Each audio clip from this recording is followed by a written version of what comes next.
brothers on the rise now. Endless celebrations all in my house. Levitating now, I'm super duper fly now. London boy, but DC where I reside now. Put the time in while you always yelling time out. If you quit it, cause I know I'm coming with it. You were sitting, you were wishing I was handling my business. Now I got the ball like Harry Potter playing Quidditch. And my business is humongous, you would think that happens in there. Damn man, I'm all that, yeah I'm all that. Looking for that whip, yeah that what you call that. I'ma blow up in the summer, have them yelling fall back. And I've always been ahead like an effing ball cap. Man, I came in the game like whoa. Got a couple chains on me cause I like gold. They told me I'm the best and I told them I know. Cause when I'm in your town, every ticket I sold. Yeah, they saying I'm the man. Facts bro, lot of haters, tell me where they at though. I'm the new pop, all I do is rap though. Want me on your song, throw a couple stacks, yo. Everybody wanna do the same thing, that's why we ain't on the same page. Do my own thing, and I maintain. Flow like water, so I'm going mainstream. I'm going mainstream. Flow like water, so I'm going mainstream. Yeah, I'm going mainstream. Flow like water, so I'm going mainstream. I'm going mainstream. Mainstream. Flow like water, so I'm going mainstream. Yeah.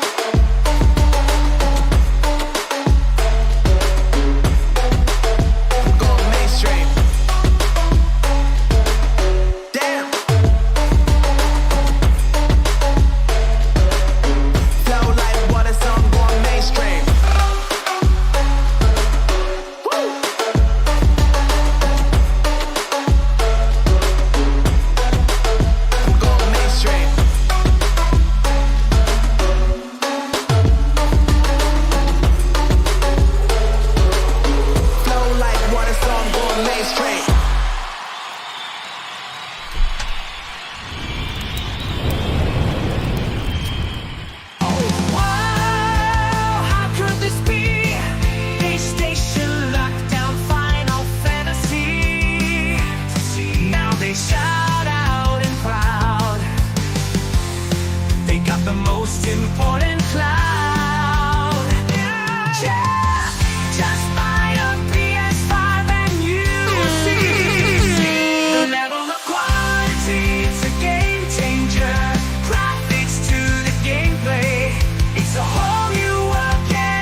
Get a PC to wait. Just buy a PS5 and be that date.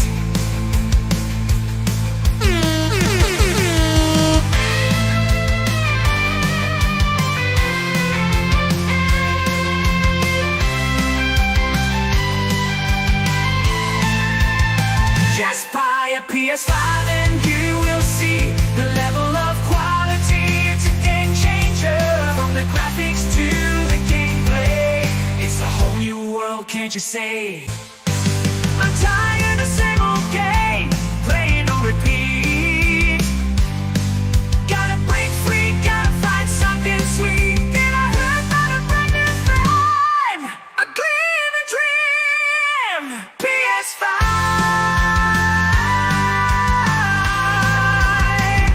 It's the answer.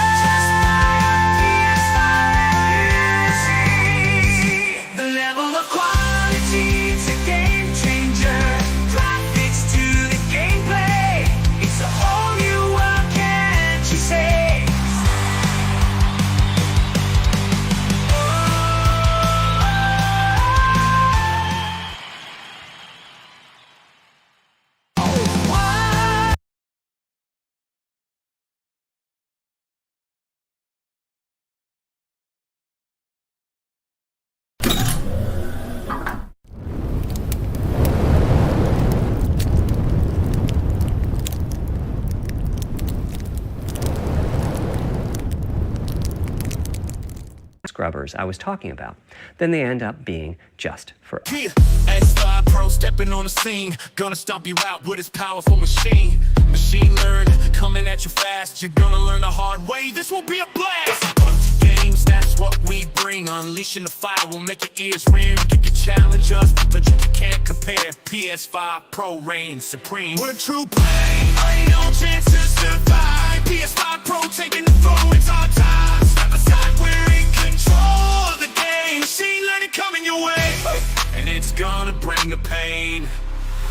And it's gonna bring the pain.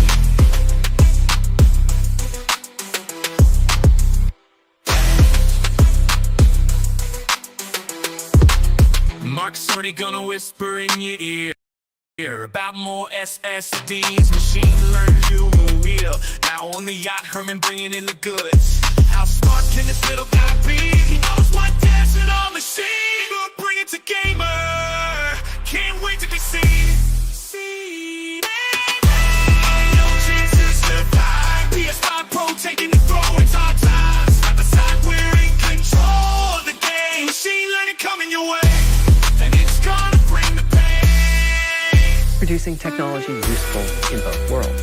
It doesn't mean that we as Sony simply incorporated the PC part into our products. This continuous improvement in AMD technology means it's dangerous to rely on teraflops as an absolute indicator of performance, and CPU count should be avoided as well.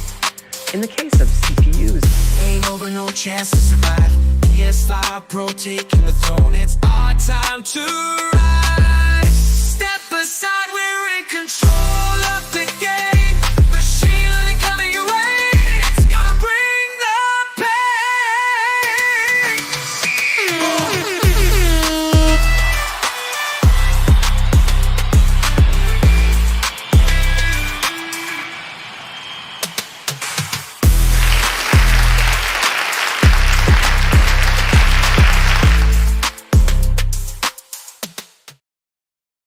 What's up, grinders? How you doing? Happy Friday. How's everybody doing out there? Oh, man, there's some jams here. That was the latest that just dropped and was voted on by you, the Gaming Grindhouse, to be this week's Friday music drop. So hopefully you like that. Add that to the quality splits, man. You guys are really liking those hype PS5 songs. So that seems to be the vote-winning ones. But just remember, hey, if you're Ultimate Grinder, you have access to those songs and more that have been released, and more will be coming out each week, and you get to vote on them and determine what gets fed to the gaming grinders and the public.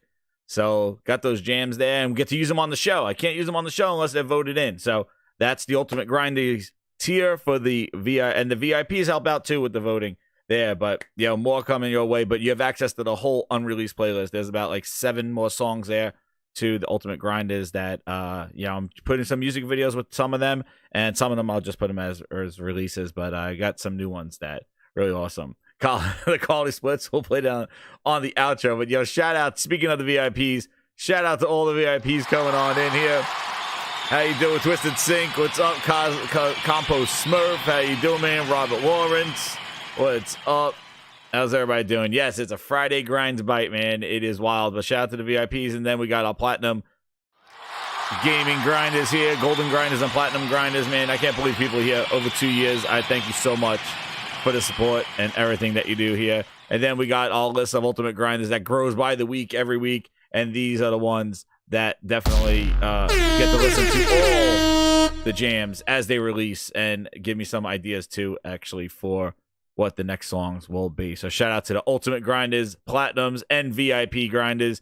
The Grindhouse is growing, man. It is awesome. I love it. And hopefully you're enjoying it as well. And we got some topics to talk about today. Oh my goodness. So it's like kind of random stuff. Like I put a couple things together I wanted just to speak about here. Quality splits. That's right. PlayStation 5 Sweden. What's up? How you doing?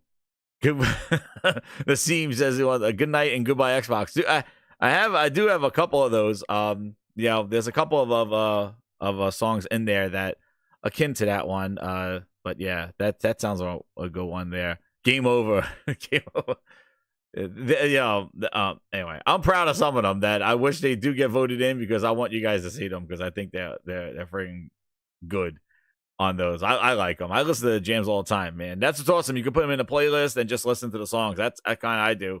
They have good beats on them, man. It's a good hype song. And I have the Helldivers Anthem is behind those is over there as well. That is a jam to play with Helldivers. And Helldivers 2, man, I tell you, game-wise, listen, we've been eating good. We've been eating good. Listen, it is insane that we're only near the end of March and we're having to it's insane about the amount of games that we're playing right now. Again, I'm going between, as I said, I've been saying it on my streams, be Grand Blue, Final Fantasy 7 Rebirth, Helldivers. I go over 50 hours in that game. 50 hours in there. I got about over 10 hours in Final Fantasy and about 20 hours or so in Grand Blue. And then on top of that, I got some of the wrestling I've been doing through the road to WrestleMania, but I just keep getting pulled into Helldivers too. I love it. It's so much fun. And then as you saw my stream from last night, I got Dragon's Dogma 2 as well on the PS5. And then Frogs was playing Rise of the Ronin. He'll give his impressions on Monday for that. And I'm thinking about grabbing Rise of the Ronin as well to play that as well. But yeah, I see the stuff going on with Dragon's Dogma and all that other stuff. Listen, I played it last night for about 3 hours on the PlayStation. The frame rate wise, like, again, it's not 60 frames. There's no performance modes in there, but the game looks great and the game plays smooth. Like, from what I played, like, I didn't have anything where it's like going into slow motion or graphical frame rate hiccups or anything like that. I know that the PC has had issues, the PC version. And, one of the things I was telling Frog, just to go on about Dragon's Dogma 2, one thing I was telling him was, like, I was really interested that majority of the reviews for Dragon's Dogma 2 were on PlayStation 5. If this game was such a memory hog, the best, usually they send it out to the best place where they want them to experience it. And it's interesting is that it wasn't on PC, majority of the reviews. This was not a PC first game. They rarely, PS5 was basically the platform that they released the majority of their reviews on. So I was thinking, well, best case scenario, if that's what the review is played, then, most likely, and they're not saying this game is hitching and going crazy with frame rate drops, then it's probably, not as bad on PlayStation 5. And it was a risk. And, I think it's a toss-up between the two things right now. And again, like, we have so many games going on, but we got these two games. We got Rise of the Ronin, which is an awesome samurai game with the fighting combat of Team Ninja and that. See, I never really got into the Neos. I never played into all the Wolongs. I really didn't like that. I don't like a lot of Souls type games. I could play a little bit of Souls games. I know there's not a lot of elements to it, but I think there's some in this. So I just wanted to try it. Dragon's Dogma 2 was the interesting thing with the pawns and with the big enemies and scaling on them. I definitely thought that was a different interest, for me to start with first. So that's why I went with that one first there. But the performance on PC, as you got people out there with 4090s, these big ass rigs, and this game is not well optimized for PC. And whatever, and likewise on console, like the dips and something like that, which were reported, which I have not experienced yet. I have not there.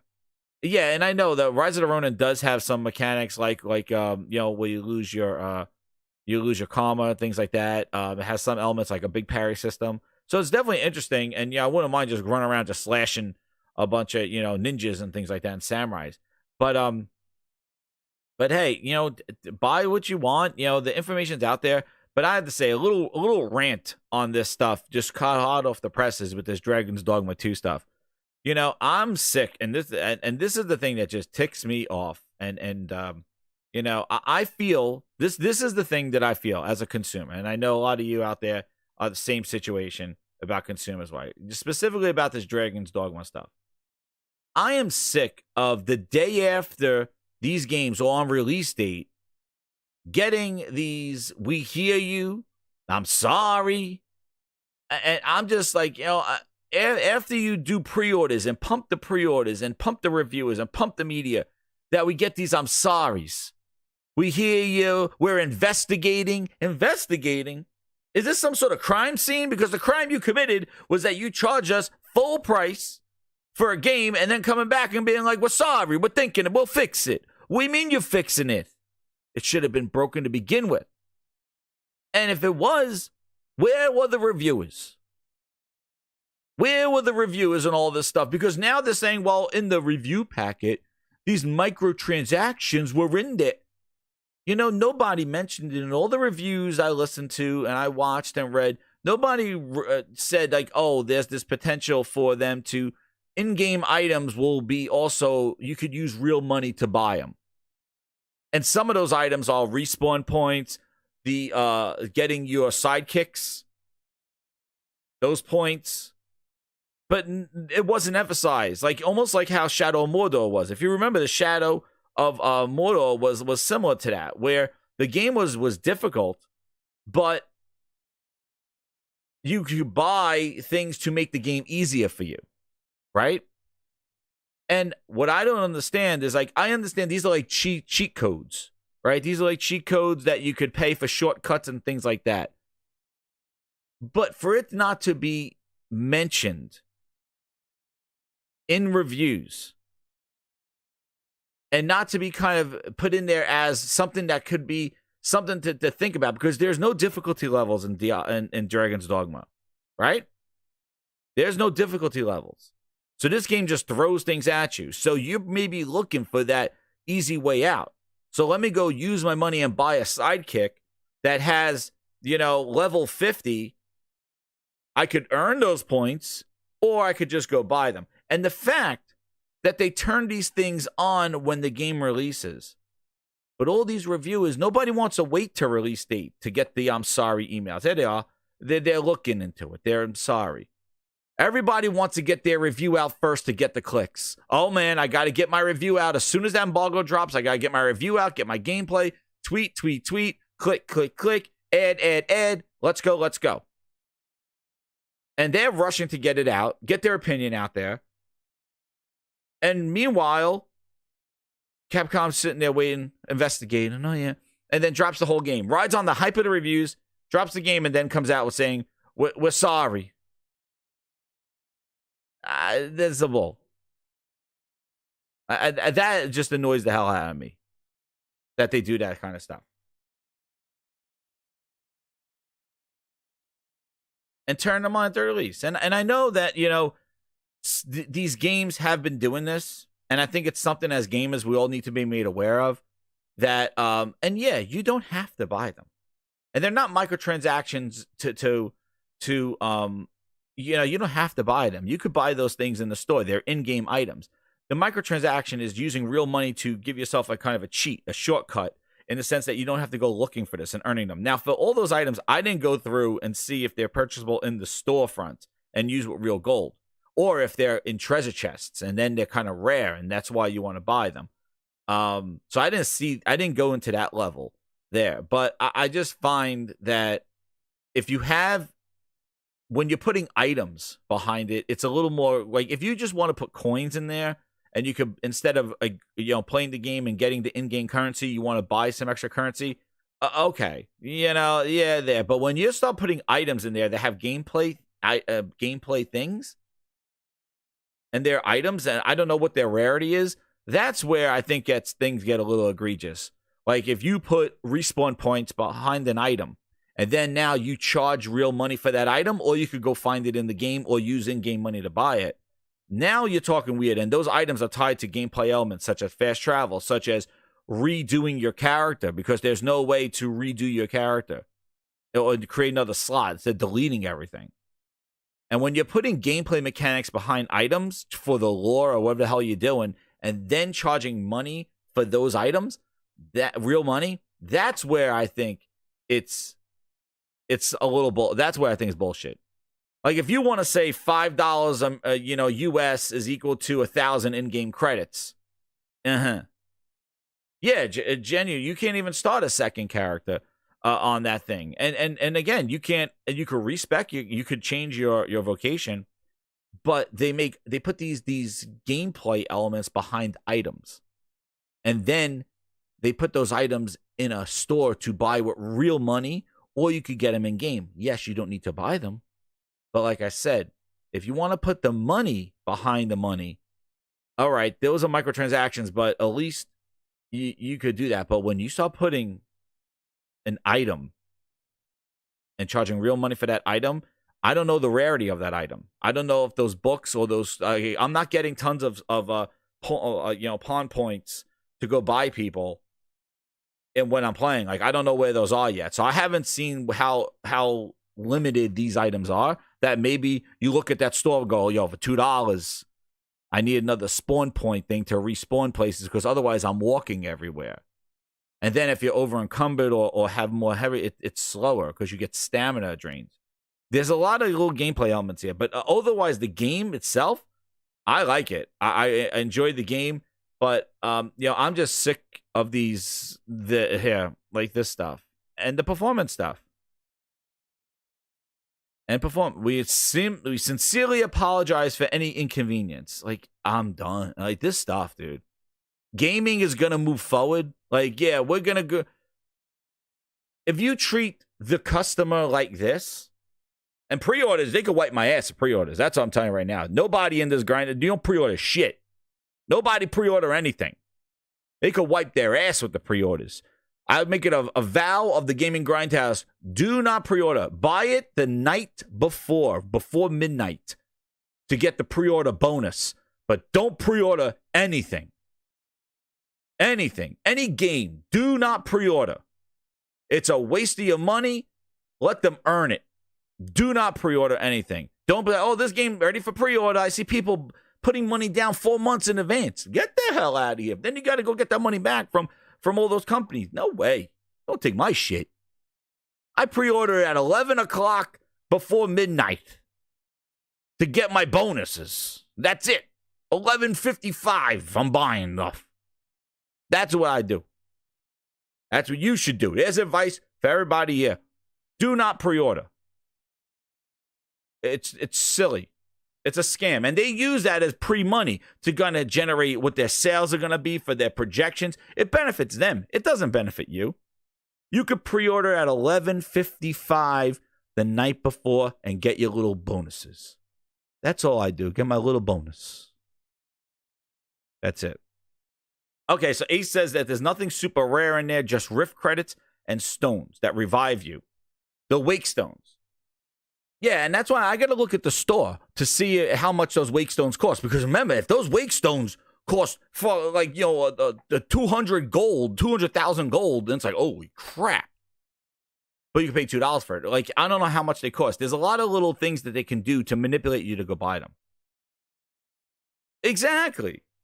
Put it in your money and get it. That's a Brian. And put it in your own thing and earn interest on it for the 4 months. But don't pre-order anything. No. Get your bonuses. You can pre-order 5 minutes before midnight and you'll be good. There's no reason to pre-order anything. And then you get the apology in the morning. Here it is. Wake up. Apology in the morning. Kicking the nuts in the morning. The warp things are Ace. I don't know. I think those are to teleport to different. Those like because there's no fast travel there. At 7, that's what I do. As long as you're before the time of midnight releases, you get the pre-order bonus. That's it. Now, I understand people want to pre-download and all this other stuff, but then do it in the afternoon. You know, do it in the afternoon of the day before. But I always did the day before. I even did that without digital. I did that in GameStop. I would walk up to GameStop. You doing a midnight release? Okay, here's my pre-order. Like 5 o'clock on the day it comes out that night. Am I doing a pre-order? There you go. Look, Neil S says the Wake Stone is super rare, and you'll find like 4 of them. Wait, what did that say? This stupid little hearts and stuff. It's like over the super chats. It's over the chat here. Oh, you'll find 4 or 5 in 50 hours. See what I mean? So they are pretty rare for them to put it behind money. See? Yeah, that's what I mean. And that Wake Stone respawns you right at the thing. Now, they don't have any crazy respawns where you got to do a lot. But if you just want to, like, rise right from what you're doing in the middle of a battle, then you use a Wake Stone. But if you die, you're going to have to start that fight again. They're selling those weight light camping supplies, which also make the game way easier.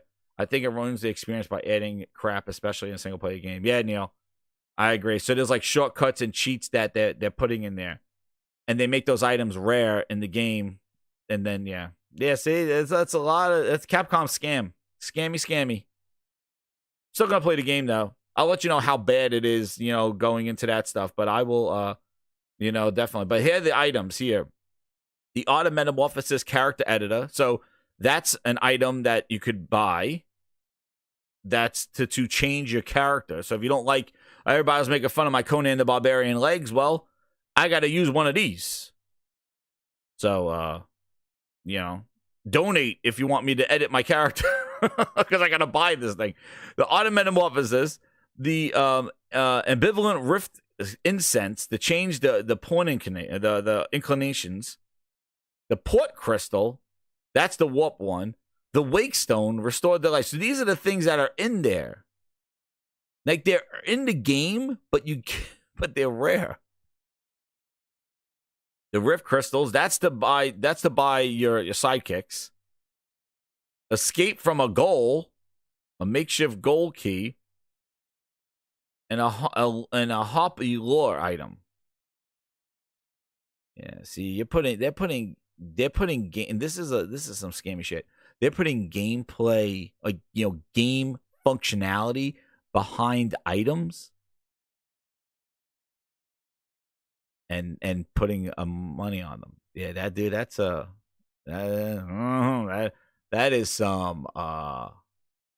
some Phil Ness right there, Capcom Ness right there. Philness. By the way, while we're talking about trash systems, I did get my refund from Star Wars, from Aspire. Yeah, I got my refund from them, from PlayStation. I put it in the chat. The guy wanted me to wait 2 days. I'm like, no, I want my refund now. My accessibility of the inverted controller is removed. I can't play the game. The game is inaccessible to me. Refund me. And they refunded me. Play me on. Let's do a telethon. I got to buy an Auto Metamorphosis stone to fix those legs. I missed the leg day in the gym, but I got my $30 back. So they could do not buy Star Wars Battlefront Classic. Aspire sucks. EA blows. Enjoy. So there you go. Still no inversion. Well, the last time I checked, because then they took away the license from me, so I couldn't do it anymore. But yeah, still no inversion on that thing. I don't understand. They're investigating. They're investigating. I told you the solution. It was Professor Plum with the wrench in the bathroom. What are you investigating? That's right, I said, Anonymous Boss. It's Aspire. Hit that like button. It's Aspire. That's what it is. Aspire. And I need a reminder, too. That whole video that came out from Amy Hennig, who can't put out a game in the last decade, ever since she left Naughty Dog. That game, is that by EA? Is EA behind that game? The 1947 the Marvel? Excuse me. Because be careful. And fast travel. Yeah, exactly. So yeah. So I would say the game by itself is fun. It looks great. I'm playing on the PlayStation 5. I had no frame issues yet. I haven't get to that big city yet. But in the towns and in the combat stuff, I'm not seeing anything that's crazy. It would be nice to have a fast mode, but hey, if a performance mode, but if the frame rate dropped, yeah, EA's behind it. Oh, damn. They wiped their ass for that one.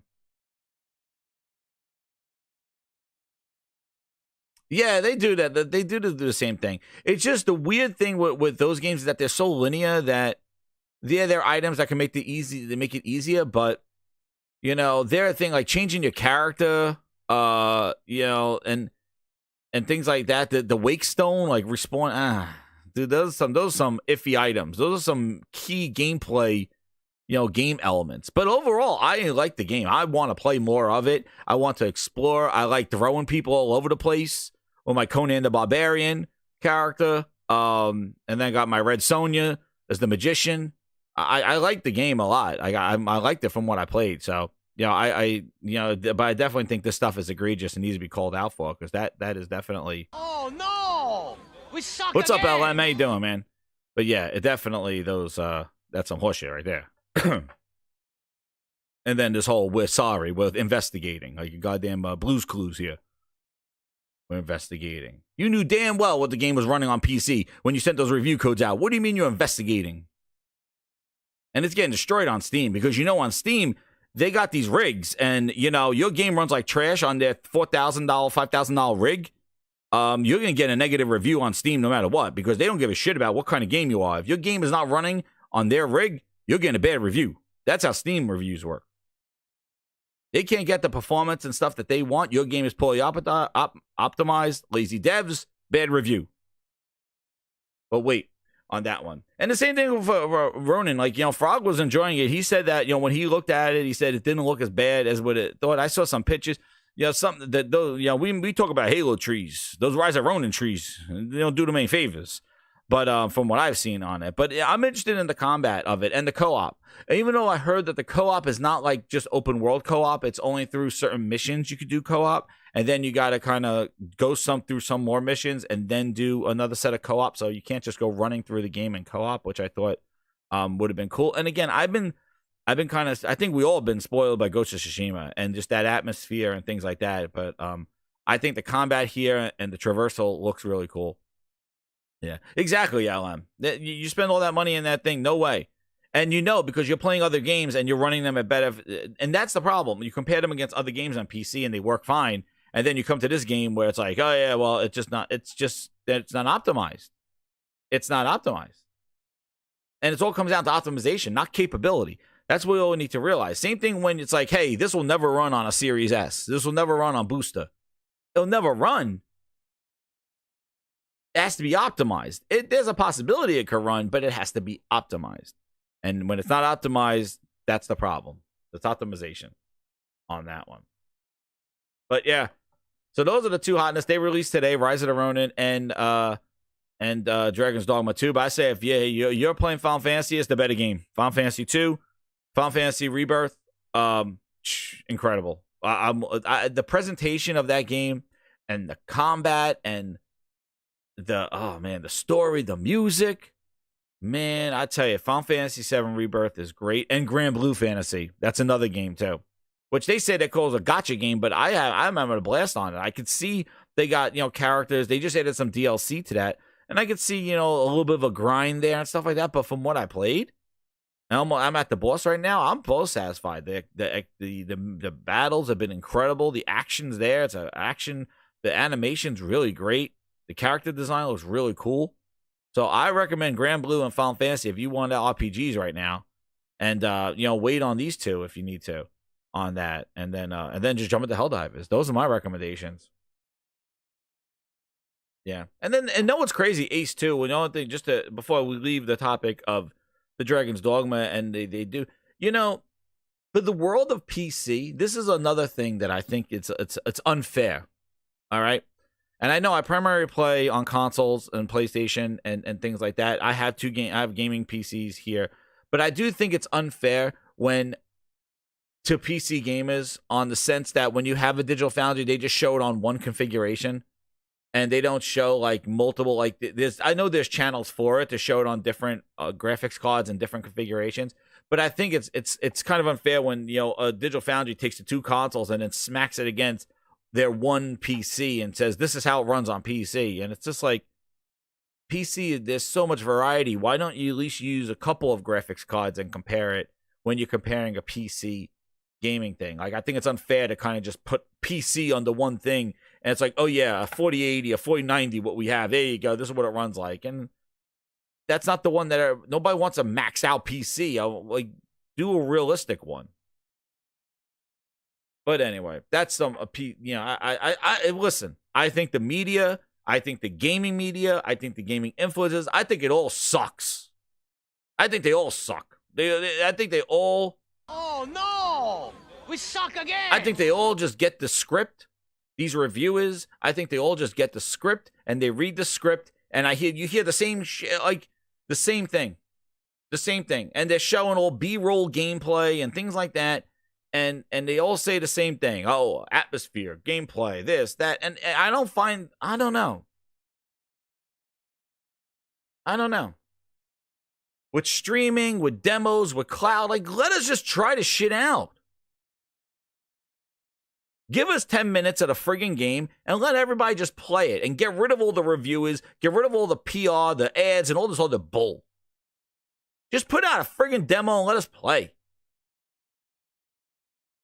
I just don't. I hate. It sucks. And I know reviewing is a grueling process. I know what they have to go through. But again, like, just let's play it. Still sucks. What's up, Jemiah? How you doing, man? Yeah, it does suck. Hey, True Virgil, I'm not gonna have that kind of talk in here. Or you can get the song. Can you goggle my balls? True Virgil. You know about those sucking. There we go. ACG seems alright. I agree. He has a unique style. I always liked ACG stuff because, you know, like buy, wait for sale. I kind of like that. Like, is this a must play right now? Or is it something that maybe, you know, down the line is worthwhile? Like, yeah, I think so. But I just feel everybody's trying to get their review out first. The I shit myself in the pants face on the front. My review, hands on the face, you shit your pants. Put that as a thumbnail. I don't know. And it just...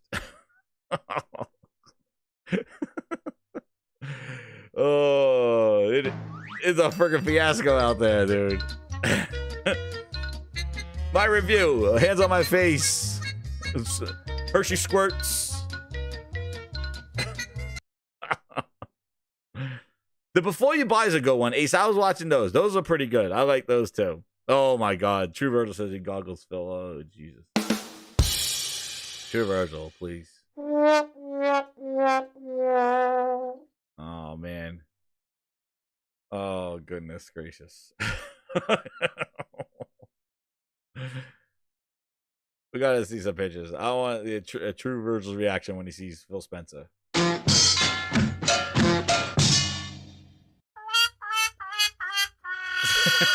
Oh man, Dono Brown flexing his member for 13 months says play the whole song. I want to sing it and laugh. Oh man. By demand of the gaming grinders. Here we go. Can you goggle my balls? Goggle my balls in your jaw. This is the remix. This is the remix. Can you goggle my balls? Goggle my balls in your jaw. This is the remix. This is the remix. There you go, Donnell Brown. There you go. There you go. That's the chat owning the grind soundboard.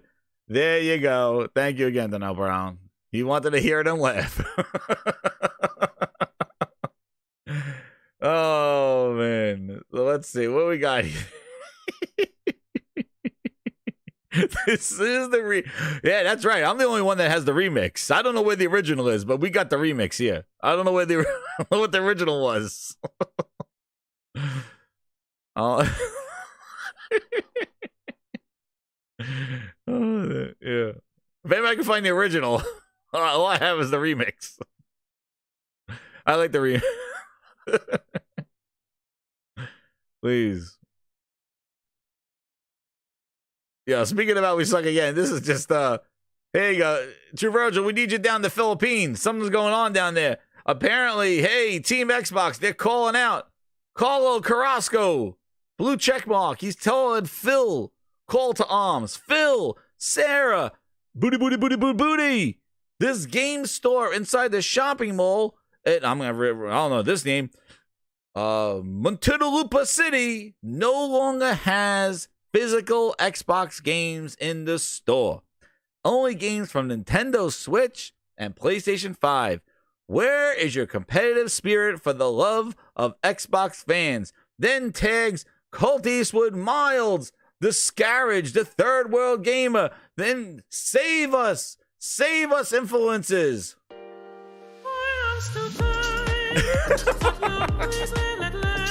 Save us.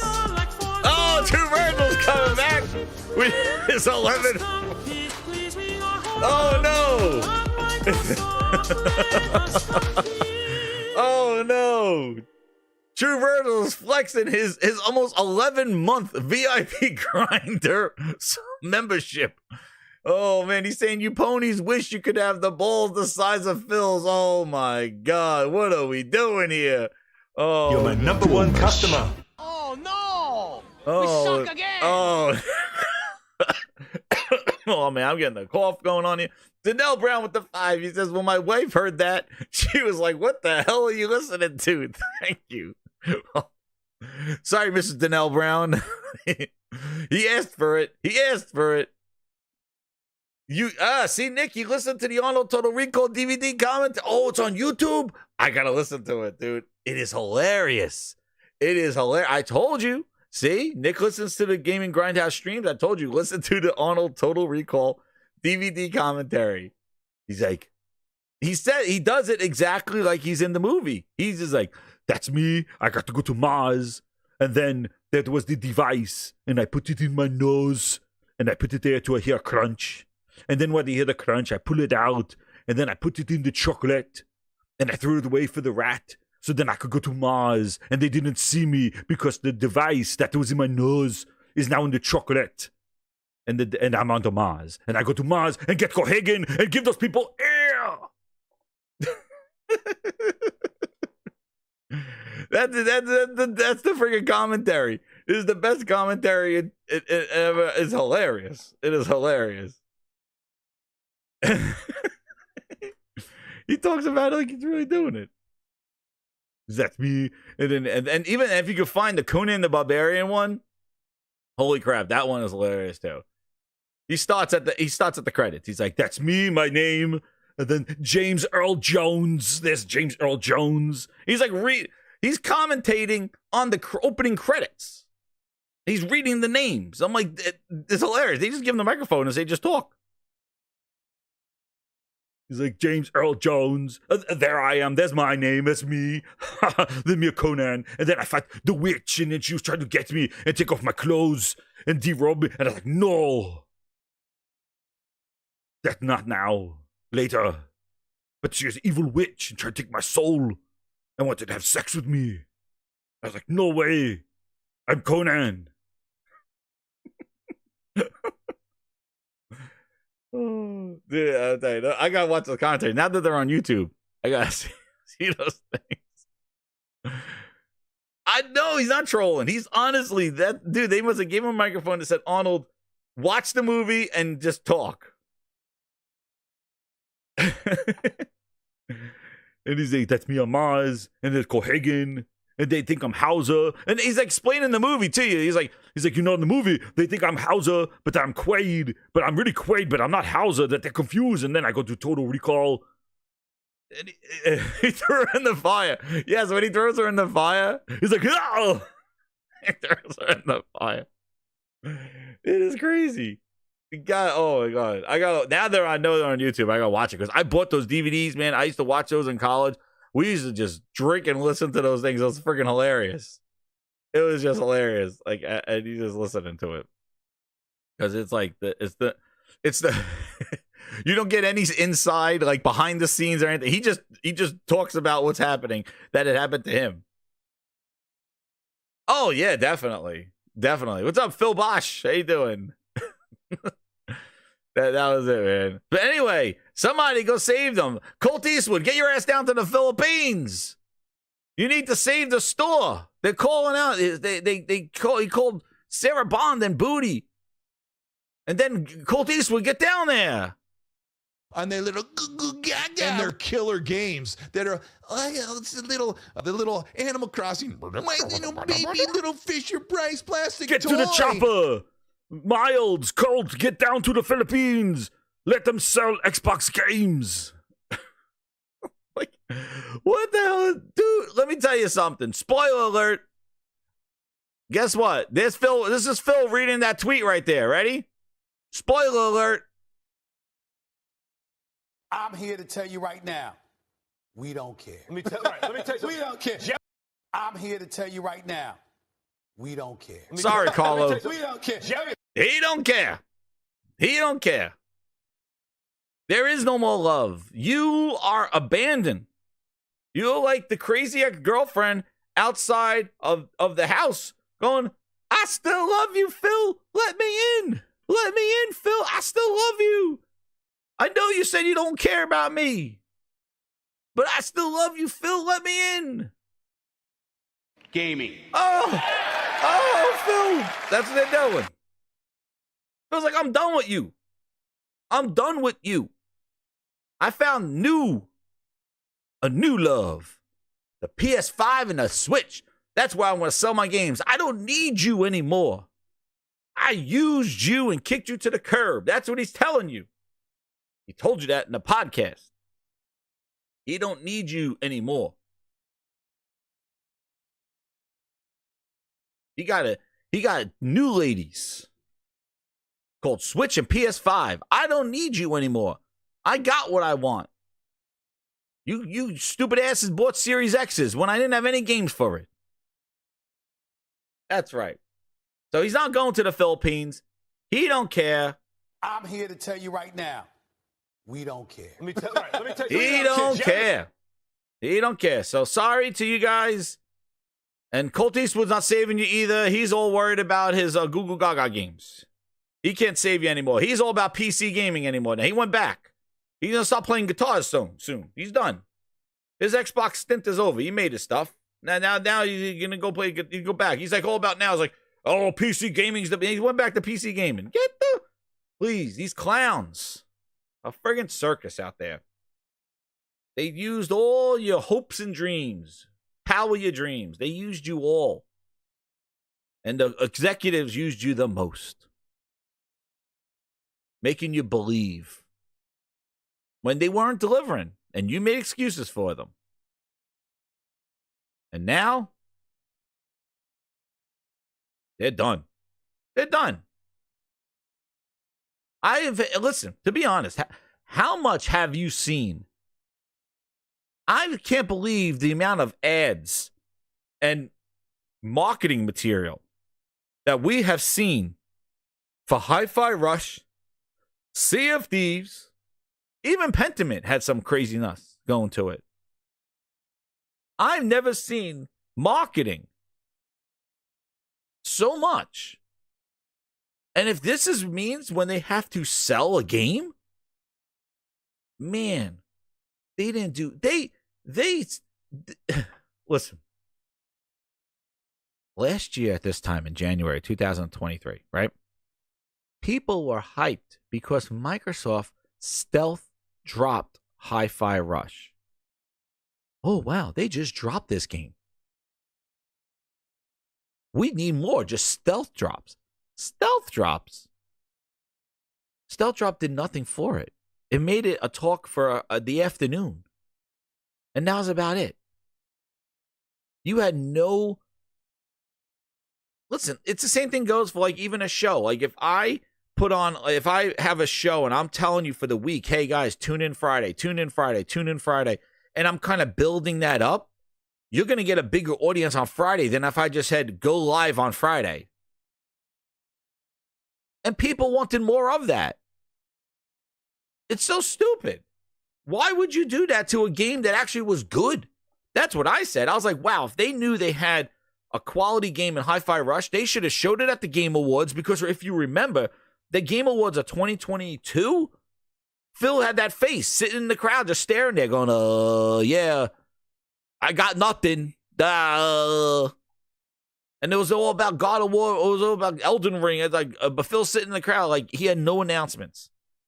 That they thought that the developer director was a response to not having anything. So what are you doing? You had Hi-Fi Rush. And then when you found out Hi-Fi Rush, they didn't know when to release it. That's why they stealth dropped it. It just shows their ignorance of their management. And then, where is my little thing here? And then here comes this banger.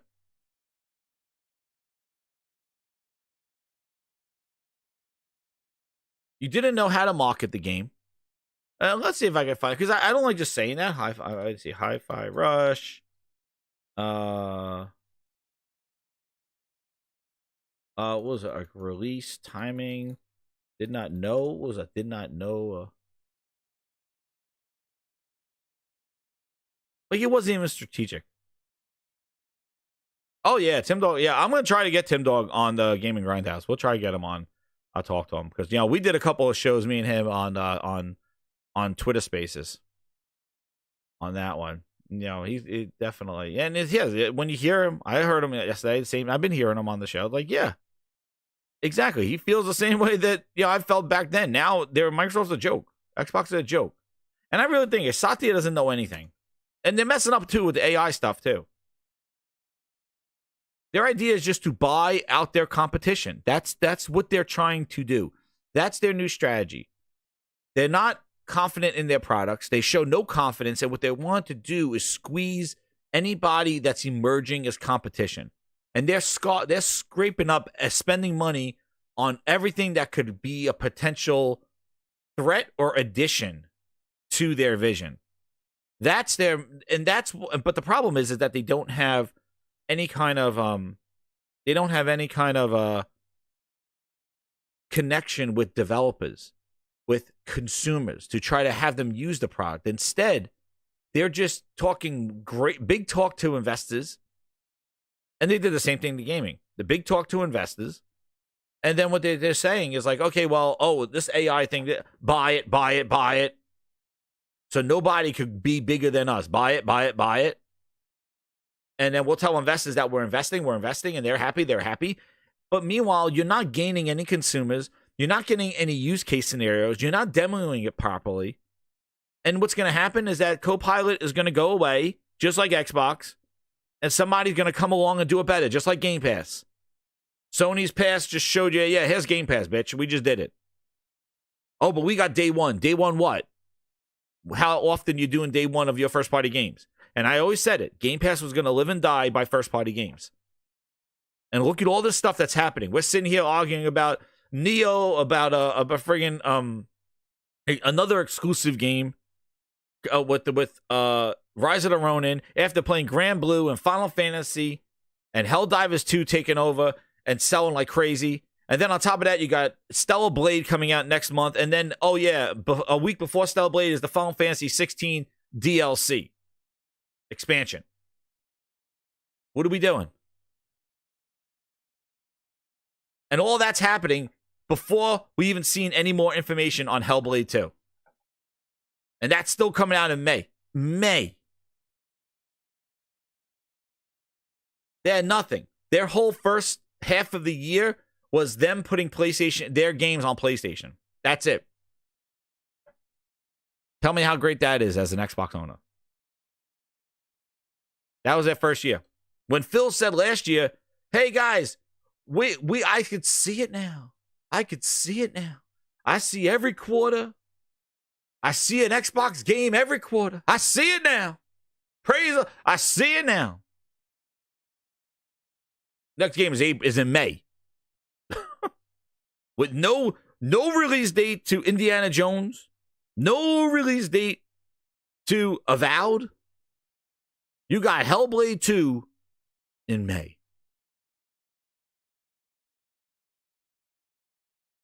Oh no! We suck again! Craziness. Now, let me see a Hi-Fi Rush release.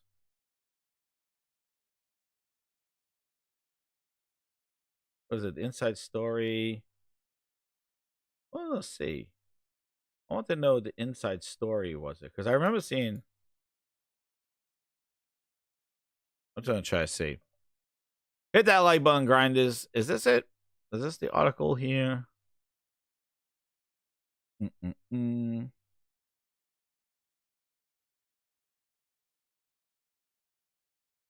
Yeah, here you go. So it's from The Verge. And then this shows you, like, what they're marketing. This no State of Decay 3. Oh, forget about that.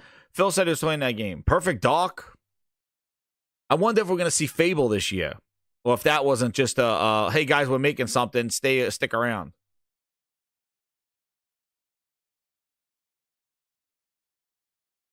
Now they've argued about that being gameplay or not. So here, this is what Hi-Fi Rush was. So the release, here we go, right?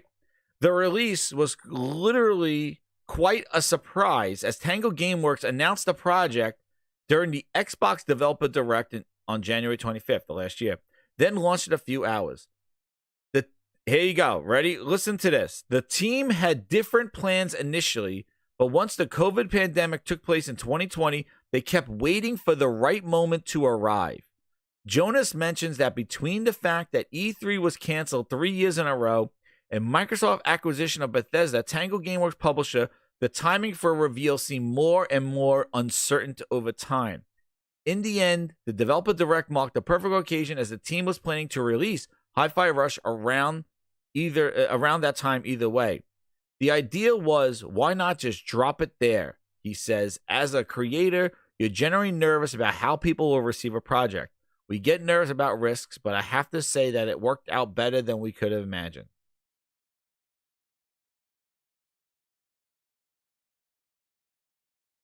There was a short fright beforehand, however, the name and logo leaked the day before. If this game is a pleasant surprise, he said, blah, blah, we recorded that a long time ago. I was like, please don't make me look stupid leaking the game before the video. We're lucky that no visuals were there. And where was it here?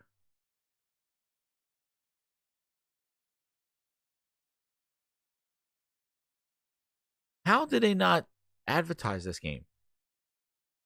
They're lucky, but like, what do you mean you don't know where? E3 was canceled? This little game. You needed an E3 stage for this little game? And what do you mean about E3? Microsoft did a whole Microsoft Bethesda showcase. How was your game not there?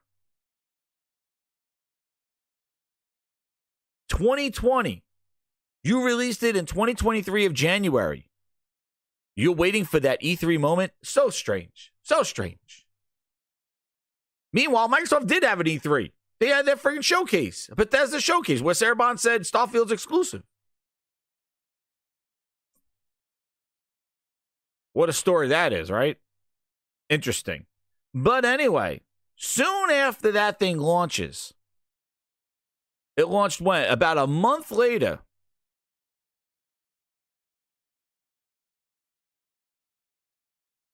Shinji Mikami, founder and CEO of Tango Gameworks, is leaving the company. After 12 years of Tango Gameworks, he is leaving. And here it comes. Remember, this is last year, you know, when people still believed in The rectangle. What? It's a PC! Wait. Yeah. Xbox Series X. Wait, that's not a name.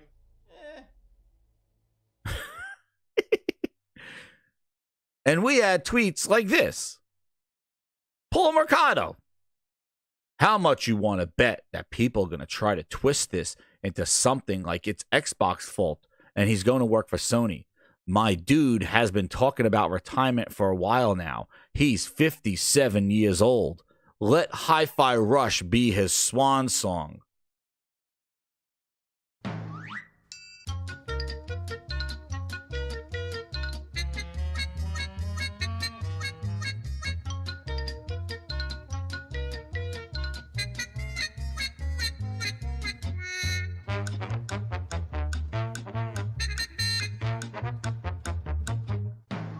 Were you part of his retirement plan? Like, were you talking about his retirement? Yeah, so how did that age?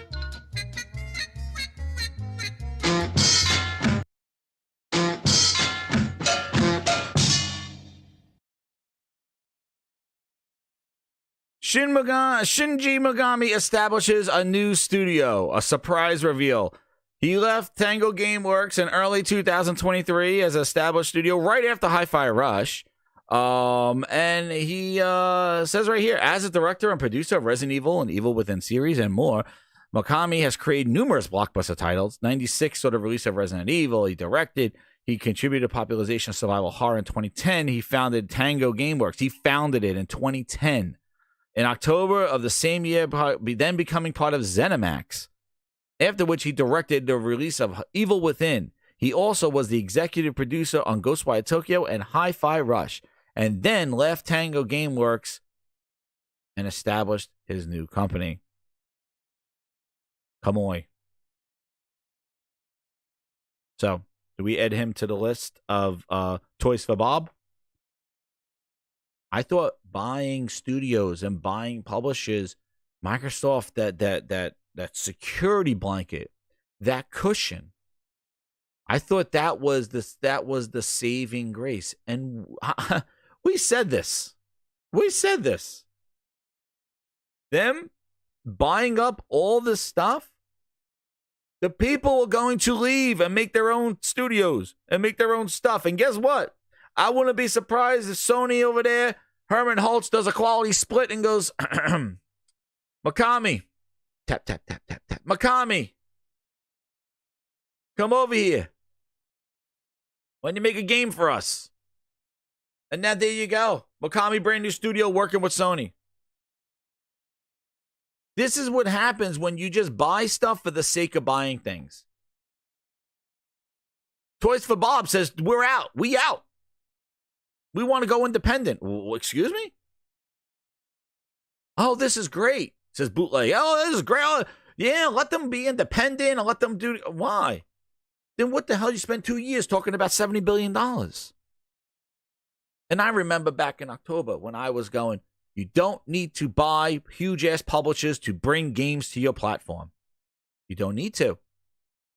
And people are like, you're a hater. Oh, why are you ranting? Because you're so excited about this stupid deal. First off, Bethesda and ZeniMax haven't even shown the fruits of that labor yet. And now you just was so ingrained. And Tim Dog said it again last night. It's so ingrained watching the lawyers, watching what they're saying, watching what they're doing. Lulu. She started up her own company with the bag. She left. She started up her own company. She's done. The Post Up's girlfriend. She's gone. She created a new company. She's gone. What happened? What's up, Holo Moco? And you did all this for what? Diablo 4 in Game Pass over a year later? Where are those Activision games coming to Game Pass? Head scratch. Head scratch. What are they doing? Call of Duty Modern Warfare, the original, is playable, backwards compatible. You could just flip the switch and put it in Game Pass. What happened? What's going on? The deal closed in December. We are going into April right now. What happened? Everybody waiting for Call of Duty and Game Pass. What happened? What happened? And look at the results of the deal. Tango Gameworks, big Japan studio. What's up, True SSJ? What happened? He left. Oh, he's retired. He's tired. He's tired. He's tired. He's fatigued. He's been talking. He's 57. He's tired. He's tired.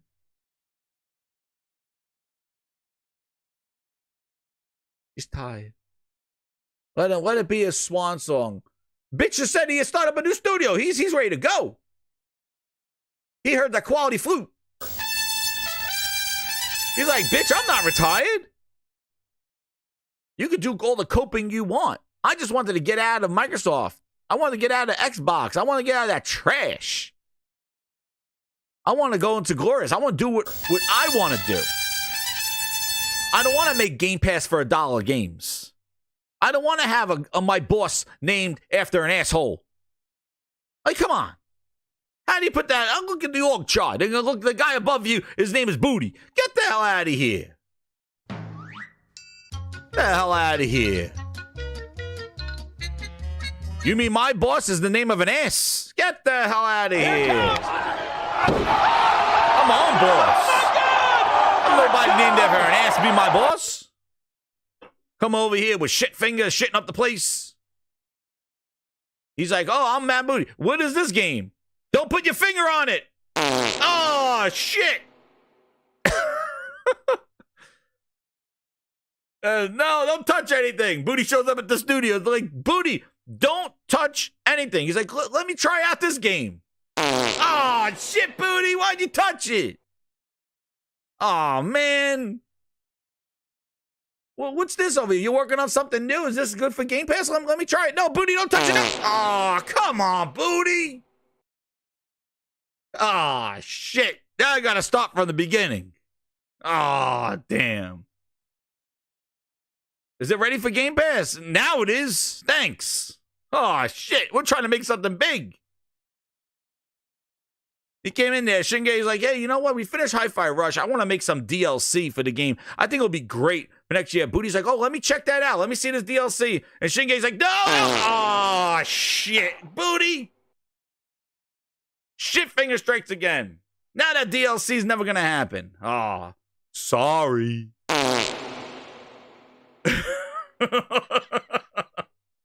Don't touch it. Don't touch anything. Stay at the door. Just give it the coffee. Don't touch anything. Don't touch anything. That's what happens. Oh, you're about to release this game? Hold on. I can't wait to try this. Ah, come on. That was delayed a year. Oh, damn, Booty. I'm touching all this shit. Now that's it. Think about it. I was saying this to Frogs. You looking at this, Tango Gameworks. This guy, where's the Hi-Fi Rush DLC? I saw friggin' all these guys going, oh, he's our mascot. That guy's our mascot. The Hi-Fi Rush guy's our mascot. They didn't give him DLC. Wouldn't it be wonderful? Booty touched my coffee barehanded. Oh, shit. You think about it. It's like... He shows us. What games we got? Anything ready for release of Game Pass? No, we're making AAA, quadruple A's. Every time Booty touches something, an A falls off. We're making a quadruple A perfect dog. Booty's like, let me check this out. Ah, shit, now it's a AAA, Booty. Ah, damn. Really? I want to try one more level. Ah, Booty, it's double A. What are we doing? Stop touching it. I want to try one more level. Ah, shit, Booty. Now it's an indie. Put it in Game Pass. We're done. Ah, damn. Booty touched it 4 times. Hey, Craig, what's up? Let's talk with thunder sounds. Oh, shit. It is. Goddamn, Booty's taking off A's every time he touches something. It's like, oh, God. Booty, come on. Stop touching these games. Shedding off A's left and right. Stop touching shit. Put him in the bathroom. Put Booty in the bathroom where he belongs. Put him in the bathroom. Put him in the bathroom. True SSJ with the member for 1 month. Yeah, welcome to the VIP Grinders. He has hit my first month. What's up, Jizz? Congratulations, man. Thank you again for all the support, VIP Grinders. You want to be a VIP, hit that VIP. We're on our way. We're going to get another emoji in there. Then we need about another 15 VIPs in there. And then Ultimate Grinders if you want access to all the songs as they come out. But hit that like, man. Go this shit. Oh, man. He sliced the A's come off every time he touches it. It's like, oh, Booty, get the hell out of here. But think about it. Wouldn't it be nice a year later, right? That's right, Booty, wash your hands before you come in here. Get the hell out of here. Touch that shit. Wouldn't it be nice if they were doing Hi-Fi Rush DLC? Instead, they were behind the frosted glass room. Booty's not allowed behind the frosted glass room. He don't touch behind the frosted glass. Frosted glass is Booty kryptonite. Quality goes on because they're working on the PS5 versions over there. They're making sure that every little rumble, every little tech, every little beat is felt with the DualSense controller behind the frosted glass. That's right, behind that frosted glass room. Booty's not allowed behind there. And they're making sure that the PS5's optimization incredible. It would have been nice if they made some DLC for Hi-Fi Rush. It would have been nice. Hi-Fi Rush make some DLC? Nah. No DLC. We're done. Put it on PlayStation. That'll do better. Like, think about the prioritization there. They could have made some extra levels. They could have put some more licensed songs in it. They could have done some, like, maybe some boss runs that had some, like, licensed songs. They could have really did more with Hi-Fi Rush. Instead, he shit up the glass. He stayed in the glass. He's wiping his ass on the frosted glass. He wants to be in there. Don't touch that frosted glass. No, that frosted glass room. Which, by the way, as an Ultimate Grinder, there will be a new release later on today. Ultimate Grind is called the Frosted Glass Room. Oh, yeah. It's a good song. And that one's coming out of Ultimate Grinders. Later on today, I'll be releasing that to the Ultimates. But yeah, they could have made DLC. They could have done something. They could have had some licensed music. Like, really, does it take a genius to figure this out what gamers want? Build upon the success of Hi-Fi Rush. Have some DLC drop at the Game Awards. Oh, wow, that would have been smart. Nope. Instead, work on the PC and Nintendo port. Where's the priority for your own friggin' platform? The game is not the priority, and that's always been my problem with Microsoft and Xbox. Games were never the important part of it. It's about everything else. It's about the message of putting their games everywhere. Who the hell knows? This whole move might have been just a way to calm down the regulatory agencies or promises that maybe they made going, yeah, you know what? We're going to stop putting games on PlayStation because, you know, they had to counter what they did with Bethesda. Because if you recall, right before, they used that Bethesda and Starfield exclusive as a way that they were losing the deal because Sony was like, well, they took games away from us with the Bethesda deal. Why won't they do it with Activision? And that's when Microsoft started promising the 10 years to anybody except for Black Nuts Cloud. Black Nuts left out in the cold, all shriveled up. They never supported Black Nuts Cloud, but they put it on Boosteroid and NVIDIA, and they gave everybody 10-year deals. They'll sign them out like friggin' coupons. But they never invested in their IP. They never invested in the game. So think about it. Maybe because of the stuff that happened with Bethesda, they're like, you know what? We're going to start working on this stuff. Because if you look at the timing of it, you say, hey, Sea of Thieves, they started this stuff at the end of last year. The Frosted Glass Rooms, right? They did all this stuff. They put this stuff in behind. Yeah, they did this stuff already. So this happened not in January. This happened before that. So I think they maybe made some promises. Maybe they made some deals behind the back that weren't public. Where they're like, hey, we're going to stop putting games over on other platforms now. You know, that's our future now. This whole doing this Bethesda thing, like taking games away, that's not working out for us. So we're going to start putting games there. And maybe behind closed doors or whatever like that, and FTC deals and things like that, maybe they said to themselves too, like, we got to look good for these regulatory agencies because of what we did with Activision to get that deal through. You know, because just because the deal was approved doesn't mean that it could be, it's infinite now. And you're right, Just Wait. I think it was a creative, strategic part. And Jim Ryan from the retirement home eating Jello right now. Shout out to Jim Ryan. Him pointing that stuff out made Microsoft have to, and him like butting up with the CMA and all that other stuff. I think that CMA rejection and that, because right after that CMA they were like little rich kids complaining that they didn't get their way. We're gonna pull out of Great Britain. We're gonna do that. They don't know about technology. We're gonna hold it, and that's when the pivot happened. And they had to go third party. And they're like, Phil, Booty, these, putting games just on our platform, it's not working. We got to put them everywhere. And if we want to do more deals like this, we want to kind of get these things, we got to do it. And Jim put pressure on him. And that's the story that happened last year. And everybody thought that Jim was crying. Lulu was making fun of him. Everybody making fun of them. And meanwhile, the guy was just speaking facts. He's like, we got a business here. And he showed what they did with Bethesda, and he said, how do I prove they're not going to do with this? And then on top of that, their console sales are dismal. In Europe, it's like 10-1. They're down 47%. Like, it is crazy. You sold more than half. Less than half. It's absolutely insane. They're getting destroyed. Your fourth year in a console, I could see the Switch dropping. And even the PlayStation, after having a 200% increase the year before, I could see PlayStation dropping 2%. But Xbox, after being down 37% last year in January, then up 10, and now down 47 a year after the up 10 in Europe, like, that's ridiculous. And then getting killed in NPDs as well. It's insane. It's insane. And then you look at these things too. Like you look at these sales, and we're going to go over MPDs as well. I'm going to throw that in here. A shout out to everybody coming on in. Hit that like button as you're coming on in. Hit that subscribe if you're new. And then on top of that, talking about still with Hi-Fi Rush, this is what you make your game run as. Look at this. This is just look at this.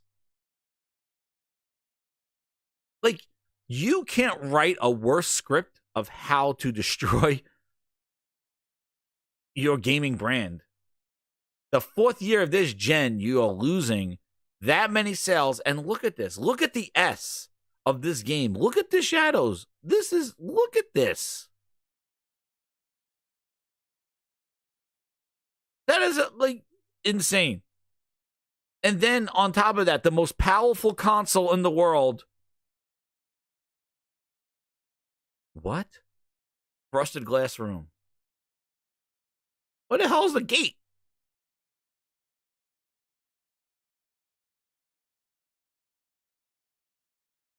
Insane. And then on top of that, look. Is this a bug? Because they said Pentiment running at 120 frames. By the way, anybody in the chat, did they fix the bug? Did Pentiment get a 120 frame update on Xbox? Did they fix the bug for a year and a half?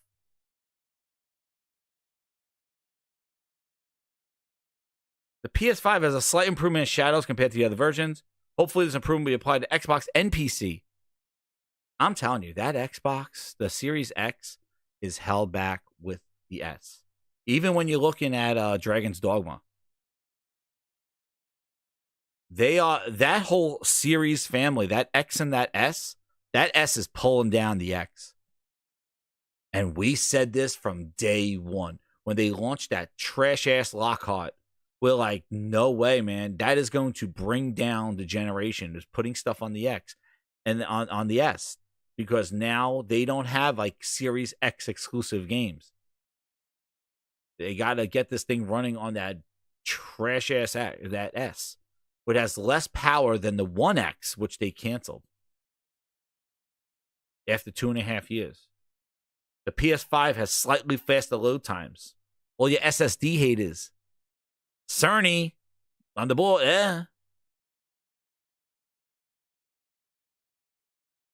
And on top of that, PS5 has all the DualSense implementation.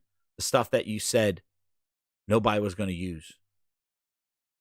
Like, come on.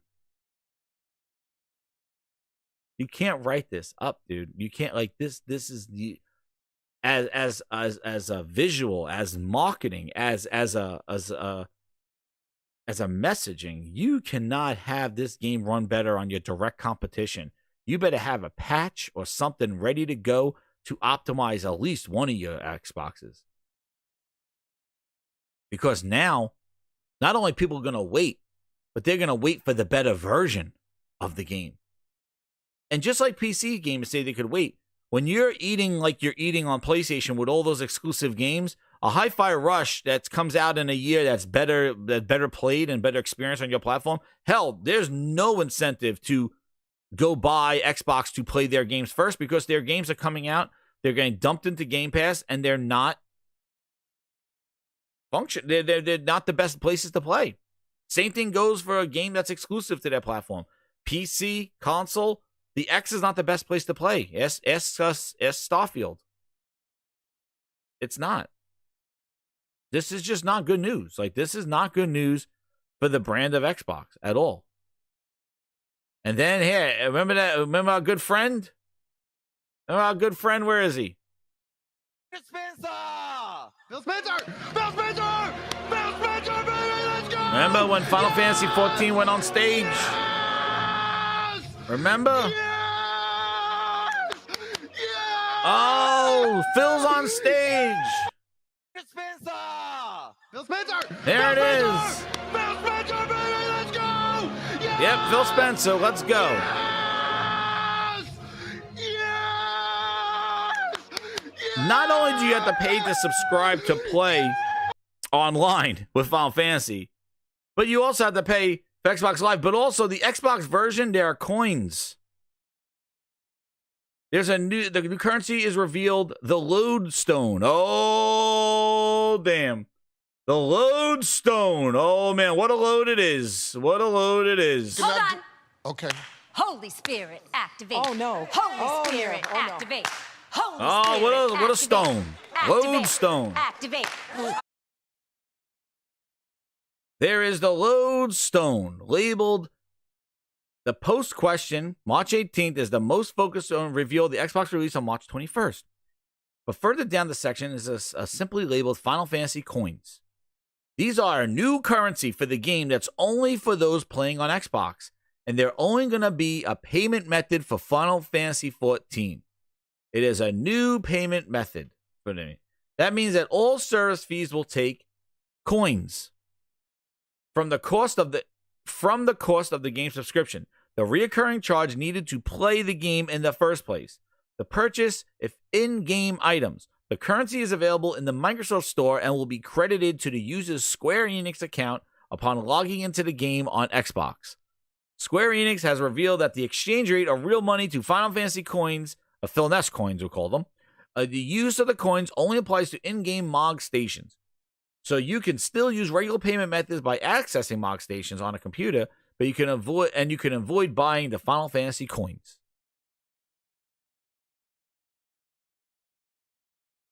Just the latest quirk Xbox players have to contend with.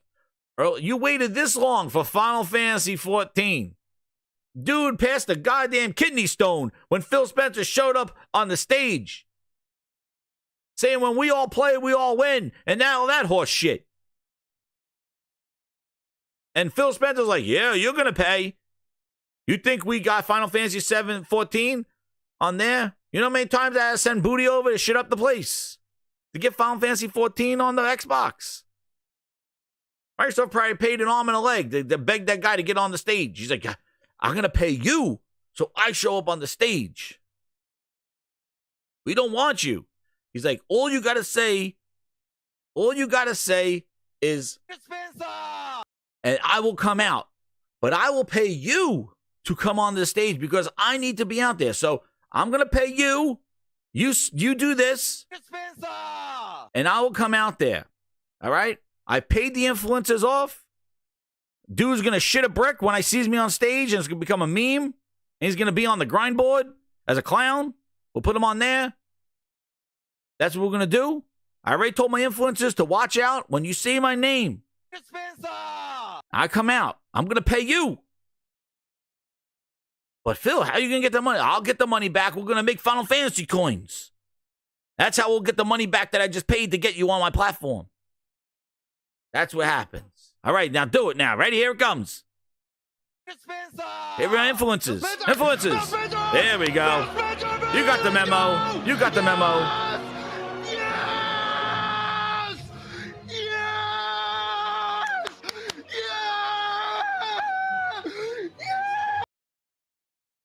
I never understand that.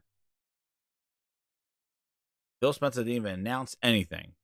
Dude just showed up on a stage. Guy's acting like he's at a Taylor Swift concert. Holy shit. Pause. Now, he goes, it was revealed that in addition to players would need a Game Pass subscription. And the players will need a Game Pass subscription to play Final Fantasy 14 on Xbox. That hasn't gone over well, considering the PlayStation and PC versions only require you to have the subscription for the game. So Xbox players have to pay more. If you do have a Game Pass Ultimate, however, you can download the online starter kit. This.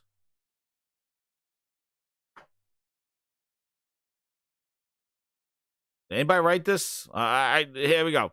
Oh no! We suck again! I hear you. I'm sorry. I hear you. Come over here. Let me sign you. Let me sign you at FanFest. Let me sign you.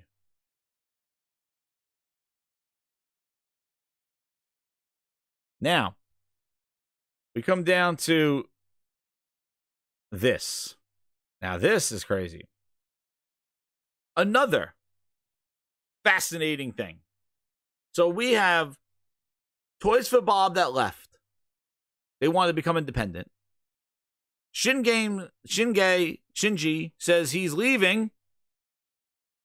Xbox fans go that he's retiring. He's tired. After capping for the marketing deal, all this gym, all this friggin' lawyer shit. But now, added to the list, I'm going to just read this quote. Listen to this.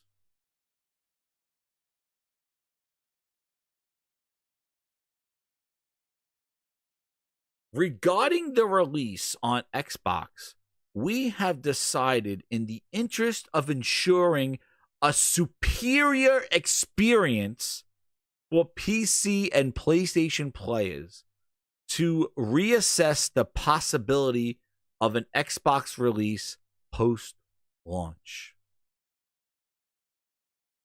Grinders, hit that like button. Is this the first?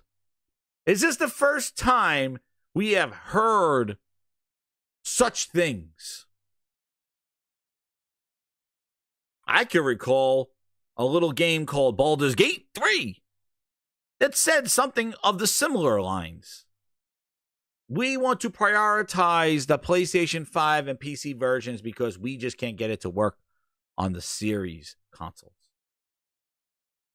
This is not the first time. So for people to go head scratching, going and true and no Tria who? Another game. And we could also add that to the list of games such as Monster Hunter. That new, what was it, Monster Hunter Dungeons, I believe. Just skips Xbox entirely. There was another game, who was it? I thought it was a Kofi. It was somebody in the chat. They showed me something that a game was made for friggin' the 3DS. Or something like that. It was made for the some other legacy console. Everything and a legacy console, but not Xbox. This is a problem. We talked about the 47%. Keep saying console sales don't matter. Keep saying it in your three-ring circus. Keep saying it. Console sales don't matter. It's about everything else. No, it's not. It's about cloud. How are they doing in cloud? Well, they just put all their games on NVIDIA Cloud. They sold all their Activision games to Ubisoft to run in the cloud.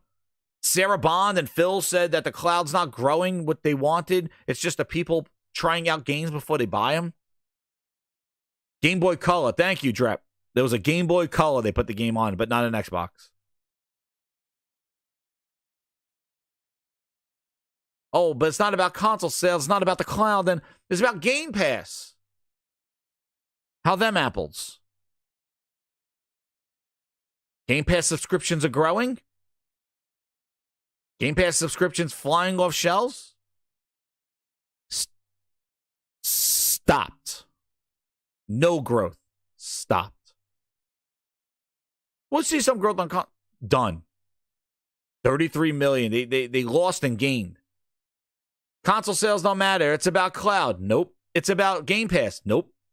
It's about PC. Tell me how that Windows Store is doing. Yeah. No. Steam, it's about. It's about Steam? Okay, it's about Steam. Go look at the numbers for Starfield. Is it being played a lot today? Go look at Halo Infinite free. How many people are playing it? Steam carrying it? Grand opening, grand closing. Shout out to Puerto Rock on those games. Peak, boom. So what is it then? Where are they winning? What is it about then?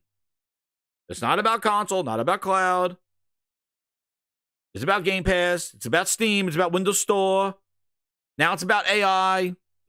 What's AI? What is it? What is it? Because they lost it. Buy your games. That's right, Twisted. Buy your games. That's why they're putting it over on PlayStation. If you listen, to an interview, which I'll play it in a little bit because we always have to end the week of a Phil Ness interview. If everything's so fine and dandy, why would the first thing they do this year is say we got to put games on PlayStation and Switch when the console market's not growing? Then why are you still investing in the console? Why are you making more hardware? Why are you putting your games on the PlayStation and Switch if the console market isn't for you? Don't you sense a hypocrisy there? Console's just not growing. Well, then why are you still in it? And why are you reinforcing it by putting your games on a Switch? No, it's not growing for you. Well, you have year over year 47% drop. If you sold 100,000 consoles last year, this year you sold half that. And that's after Starfield. That's after your release of Starfield. That's after your release of Forzas and all this other stuff. That's after your releases. And you're at 47% less than what you did in February.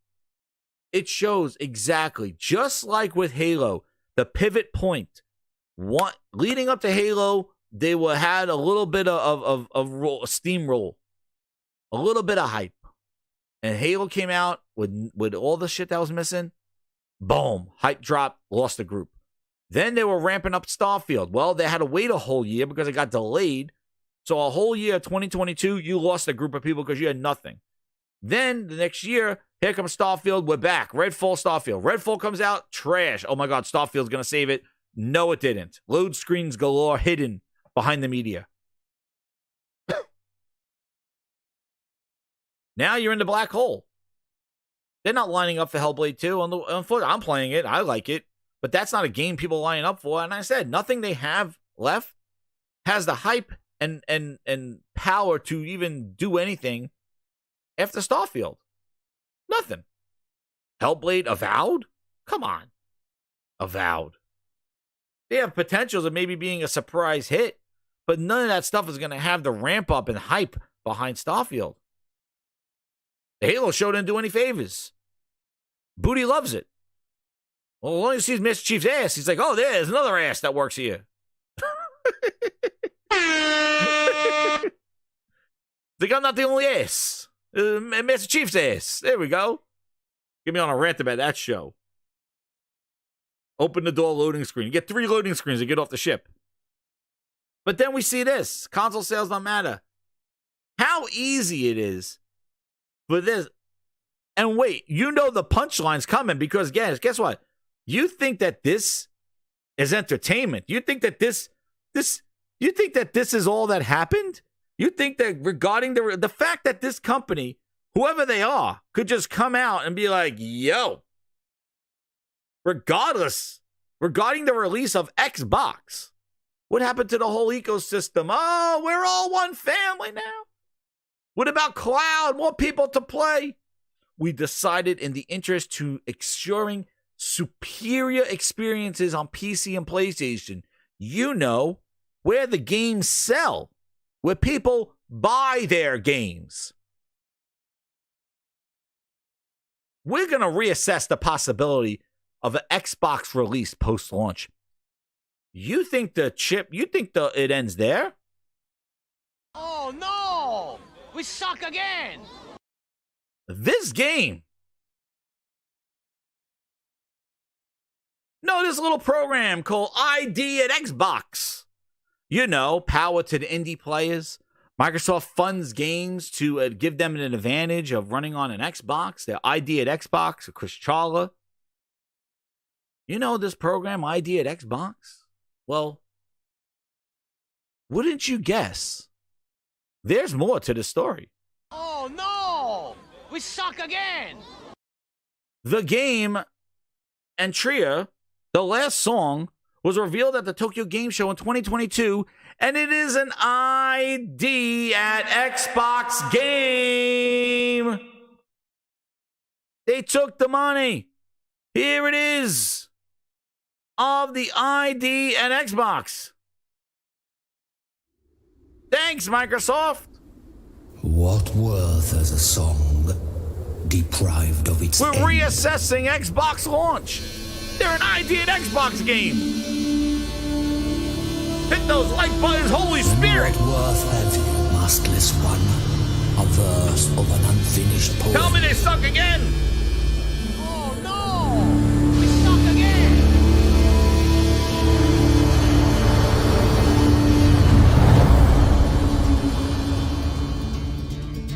Be the force of change in this wretched farce past due. Become its curtain call.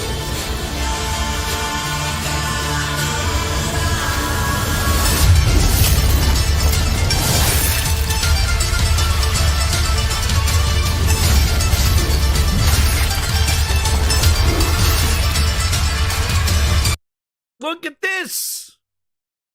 Oh no! We An suck again! ID at Xbox game. And they came out and said, we're reassessing Xbox at post-launch to make sure that the PC and PlayStation 5 places are the most superior experiences. Oh, it's a Souls game. It looks like a Souls. Looks pretty good.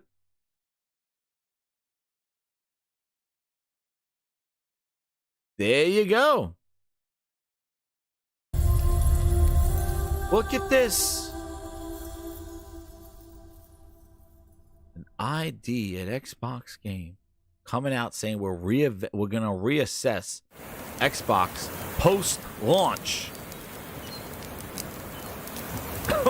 It is not time to weep and cry for the departed. There is much yet to do.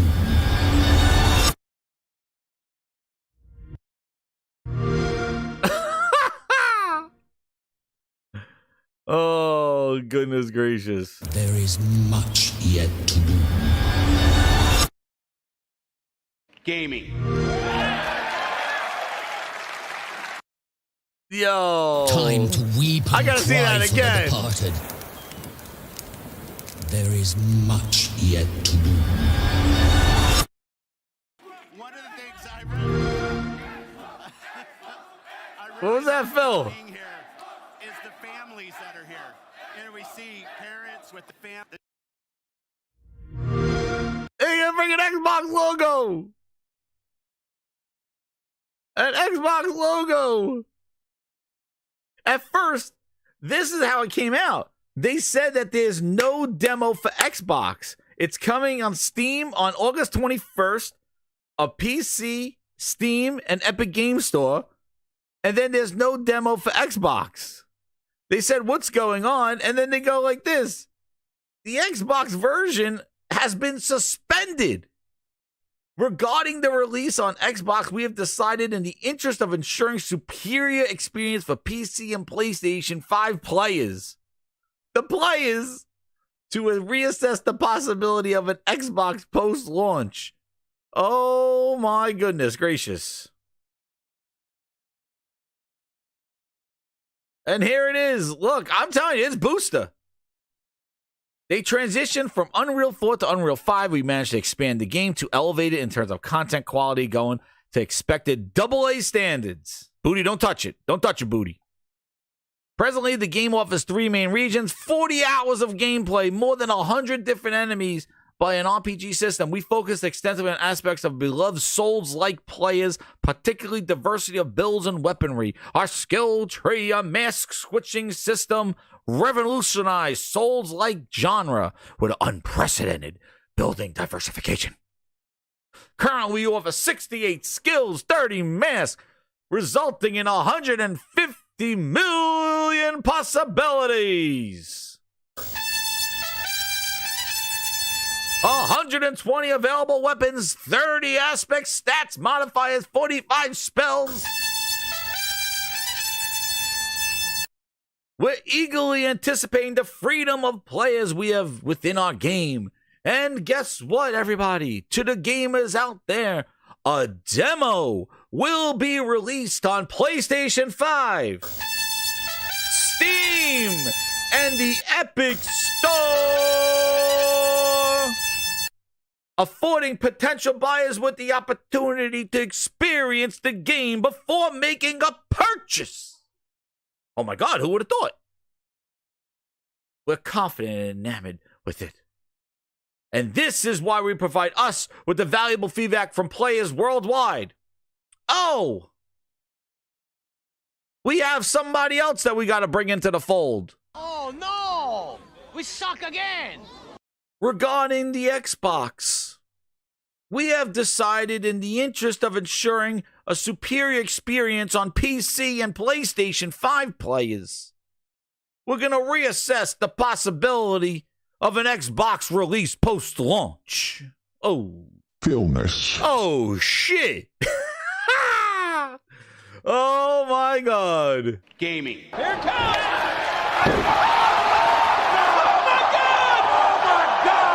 Oh, man. They're like this. They're like, that is incredible. Double A, all the combinations. Oh, about Xbox? I'm here to tell you right now, we don't care. Let me tell you something. We don't care. We don't care. We don't care.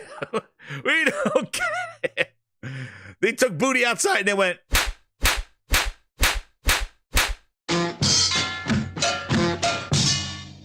They flushed Booty down the toilet. They said that son of a bitch came in, we would make a AAA, Booty touched it, and now with AA, put him down the toilet.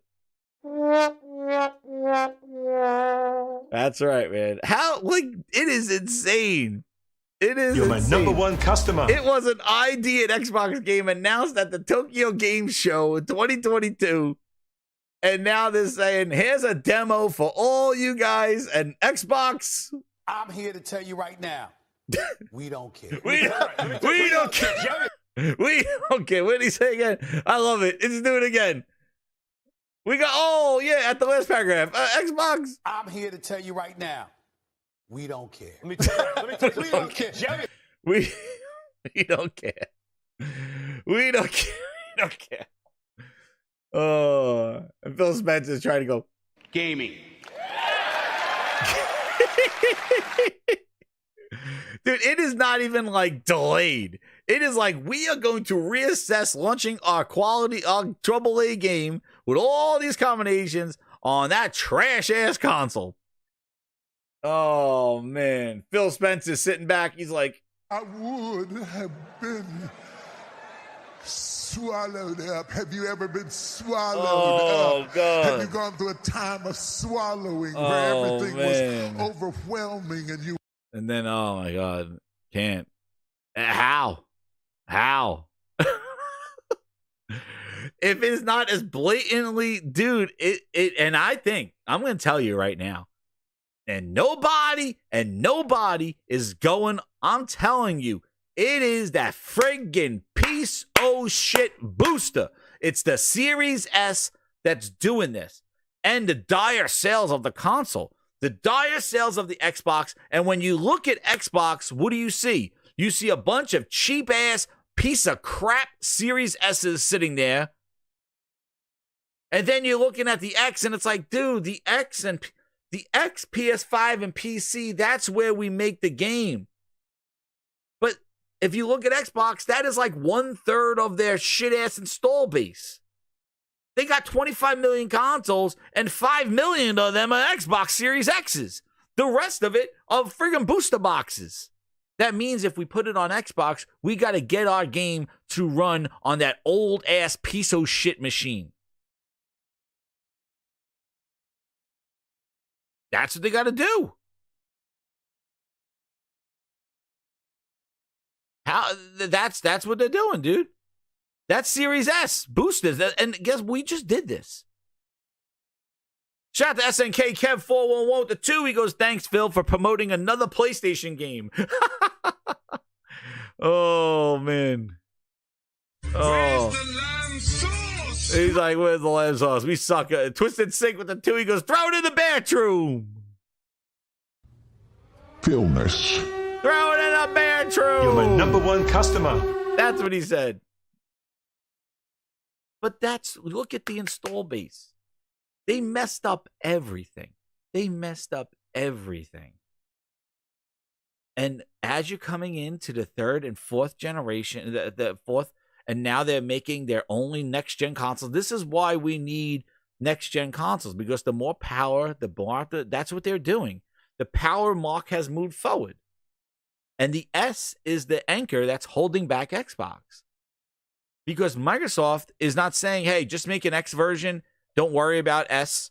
We'll make it stream. And I wouldn't be surprised if that's next year's strategy. That next year, Microsoft starts allowing them to make Series X only games, and they use S and they use cloud and make S play X games. Series X exclusive games. So you make a Series X exclusive game, and then you use the Series S and cloud to play those Series X exclusives. And they introduced that when they introduced that new cloud device.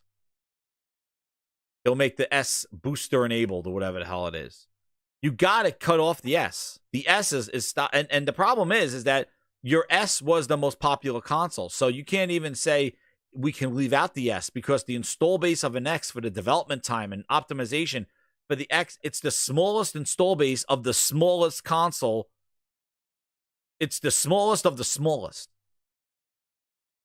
Like the Xbox console is the lowest install base. And then of that lowest install base of like 25, 30 million, you got a nice little 5 to 10 million little consoles of X's, and that's your market. Who's going to do that? When you're looking at the other side, the PlayStation 5 has took off. It took off. And people are saying, well, the Pro has to be low. No, the Pro doesn't. The PlayStation already has saturated the console market with about 55 million consoles. The Pro is just more icing. It's the whipped cream on top of the sundae. The Pro is just another little tier up top. The Pro is not going to launch and sell another 50 million consoles. But what the Pro is going to do is pull more people to PlayStation and make the PS5 look more, look at a better value, because you're going to have a $500-$600 Pro out there. And now the PS5 is going to be sitting there at $400-$500. It's going to make that look more appealing. So basically, your PS5 turns into your value console, and your Pro turns into your elite console. You just shift the market. So the Pro doesn't have to sell another 60-50 million. The Pro sends another 10 million, and you get people to upgrade, you're good. And that just kind of eases people into the next generation. Xbox can't do that. They can't put another Series X2, and now you have this gap of the S and the X and the X2. That is a huge gap, and the S is so weak. Look at that, what it's doing with Dragon's Dogma. It's horrible. Look at what it did to Hi-Fi Rush, their own game. And the Pro is going to sell, Hoodrich. I'm not saying it's not going to sell, but the Pro is not there to kind of do, like, to double base PS5 sales. That's not what it is. The expectation of it, it's not that. It's going to sell. It will sell. That's right, DeFloyd. Hit that like button, everybody. Thank you, DeFloyd. It's going to sell, but it's not, its intent is not to be another generation. You know what I mean? Like, all right, we're moving everybody to Pros. No, that they want to upgrade to Pro, they upgrade to Pro, but they're not looking to abandon the PS5 for the Pro. It's all the same system. But now the PS5 looks like the value console, because now you have a more expensive PlayStation 5 with the Pro. So now if you're looking to buy a PS5 and you don't want to, now the PS5 just sitting at $500 is like, whoa, that's expensive. Like I said this before, I was like, if you show somebody $100,000 car, and then you show them a $70,000 car, the sticker shock is not really too much. You kind of ease it in, and then talk about it. You always show high and sell, and show high. You don't build your way up. You don't show just have a $70,000 car sitting there, and be like, okay, yeah, well, there it is. Oh, well, that's it. That's the top. They want to know what's below us. So show them 100,000 and work your way down. So if you show a Pro at $600, it's like, okay, well, that's a little much. I might just want, well, here's a PS5. Exactly. That's what it is. It's not there to say, okay, well, everybody get rid of your PS5s and buy Pros. No. That's what the PS6 is going to be for. Oh, and yeah, and you tried GTA to it. But Hoodrich, I'm going to tell you another thing, too. And I was telling this to Frogs and to Frogs. I was saying, what they're going to do is they're going to show all their first-party games, all the stuff that we haven't seen yet, from Cory Balrogs and Wolverines and all that. When they show it, they're going to be showing it on a Pro, just like they did with the PS4 Pro. They showed Spider-Man with the checkerboard rendering and all that other stuff. And Mark Cerny had the PS4 Pro and showing checkerboard and showing what they can do and all that stuff. They used Spider-Man as the demo. And then guess what? With the Pro, what do they do? Spider-Man, God of War, Last of Us Part 2, Ghost of Tsushima, boom, boom, boom. They're doing it again. I say always look at your past to predict your future. Look at the past. At the beginning of the PS4, it was a lot of, there was a lot of indie games. It wasn't until Uncharted 4, which was like the key of the PS4, there was a lot of remakes. The Last of Us Part 1 remake. There was some game, the order was not bad, but the order was there. Like, it wasn't any crazy stuff. Stardust HD, a lot of indies. What was that other game? No Man's Sky, all these other games. And then all of a sudden, here comes Sony with here comes the bangers. And it came around the PS4. Here's Detroit Become Human. Here's God of War. Here's Spider-Man. Here's Ghost of Tsushima. Here's Days Gone. Boom. And look, oh man, and look at what they were on. They were on the Pro. They're doing it again. But actually, if you look here, we actually got better with the 2000 with the PS5, because they actually had Ratchet, Returnal, Demon Souls, Miles Morales, God of War, Horizon. We got a much better front loading of the PS5 before the Pro. But now the second wave is coming, and a majority of it is first party, and that stuff's going to be shown best on the PS5 Pro, which is going to entice sales of that thing again. Yeah, Horizon Zero Dawn was the showpiece for the PS4 Pro. Yeah. That was like the kickoff. That's when I jumped on. I jumped on around that time because that's when the X was coming out. And that's when they picked up momentum. So now we're in phase 2 of the PS5. And look what we're at. And now we don't know what Studio Bend is working on. Cory Balrog. We need to see Wolverine. We need to see, what's going on with Naughty Dog and what they canceled the other game, Factions, and what's their other game. We don't know. And now, here comes phase 2. They're going to show all their games running on a Pro. You're going to be like, oh my God, that's what it looks like on a Pro. And they're going to look great anyway. But now they're showing it on a Pro. So the perception is going to be, look what the Pro can do. It's marketing. There's a little, there's definitely marketing in it. It's not all truthful, because I'm sure it's going to look great on PS5.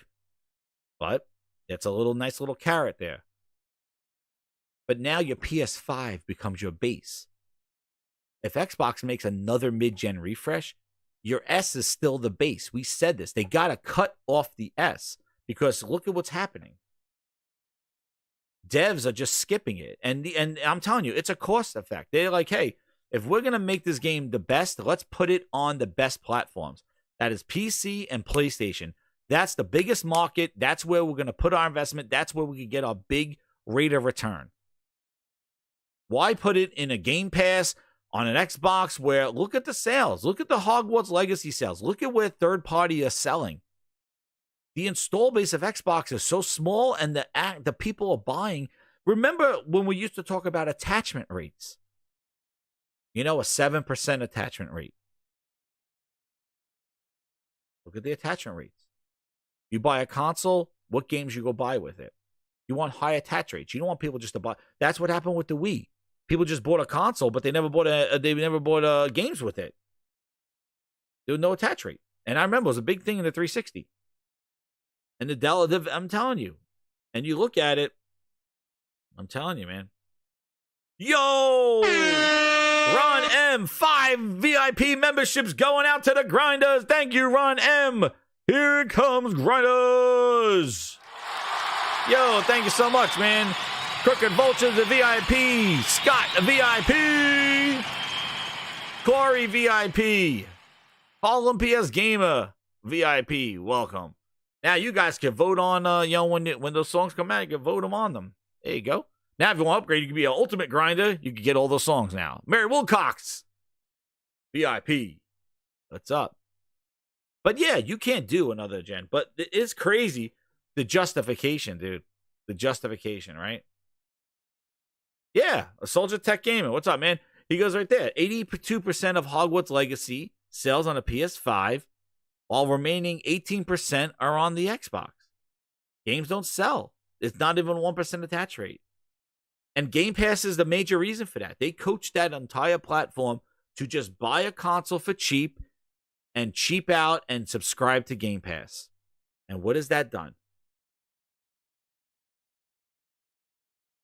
It made them not buy games and wait for them.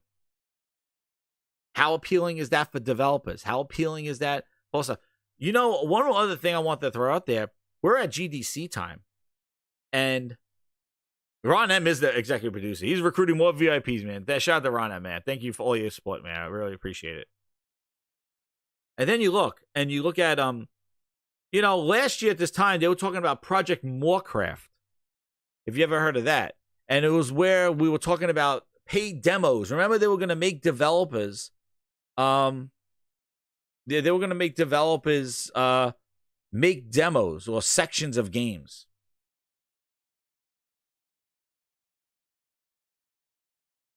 Where is it? This is how they've tried to entice people to utilize Game Pass. Code name called. Look at this. This was last year. Project Moorcraft. And someone says you may have the answer and some news around that. I may have the answer.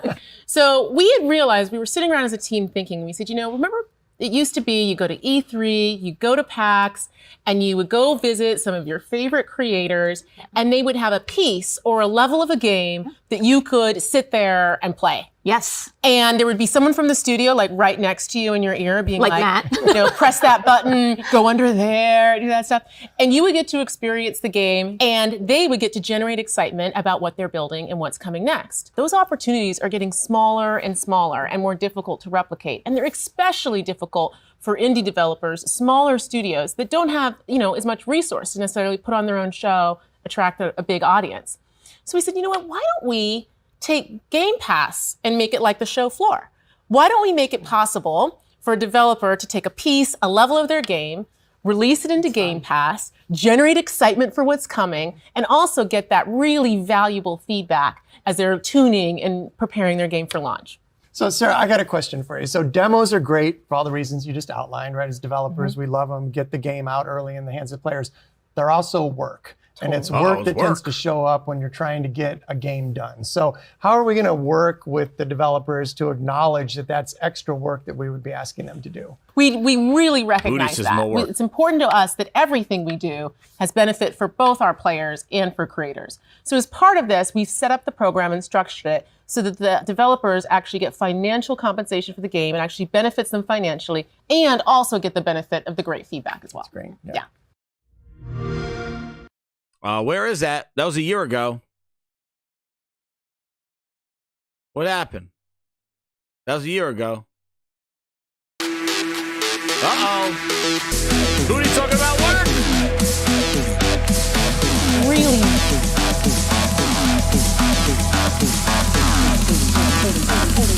Let me see that booty drop.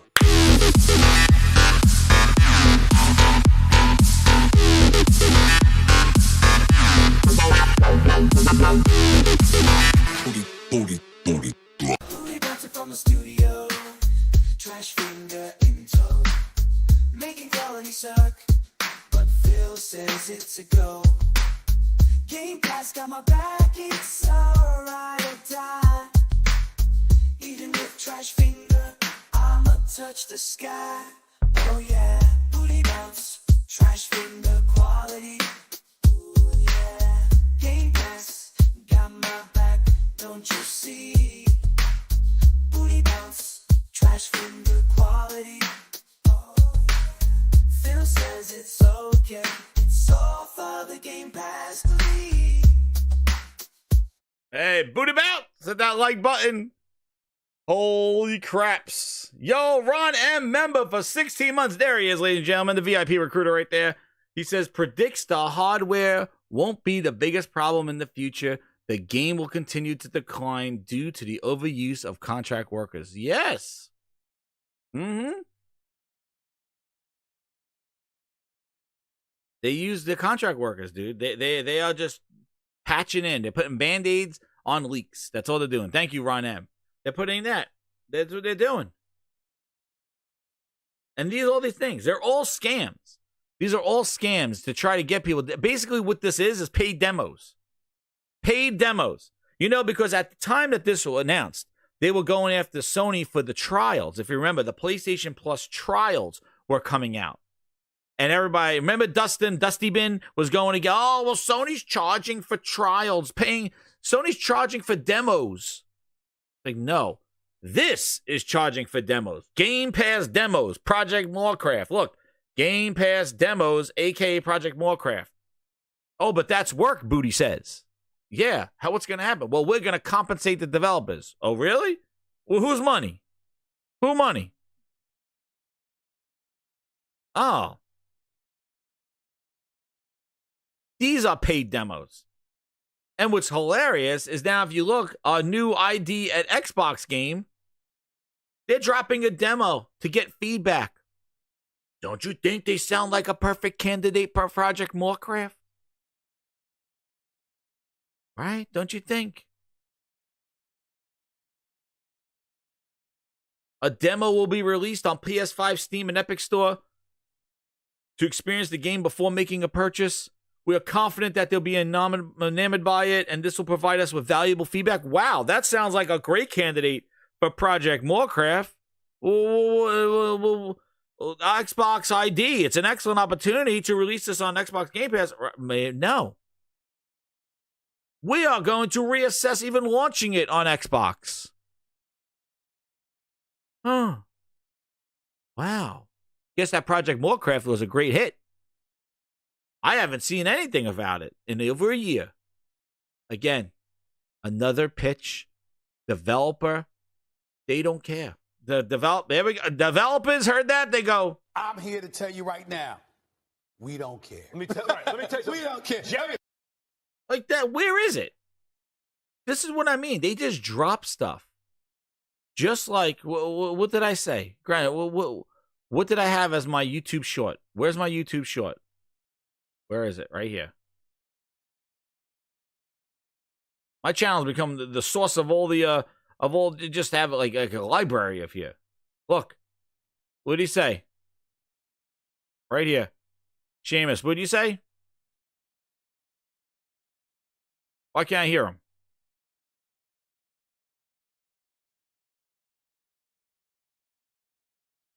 Why can't I hear him?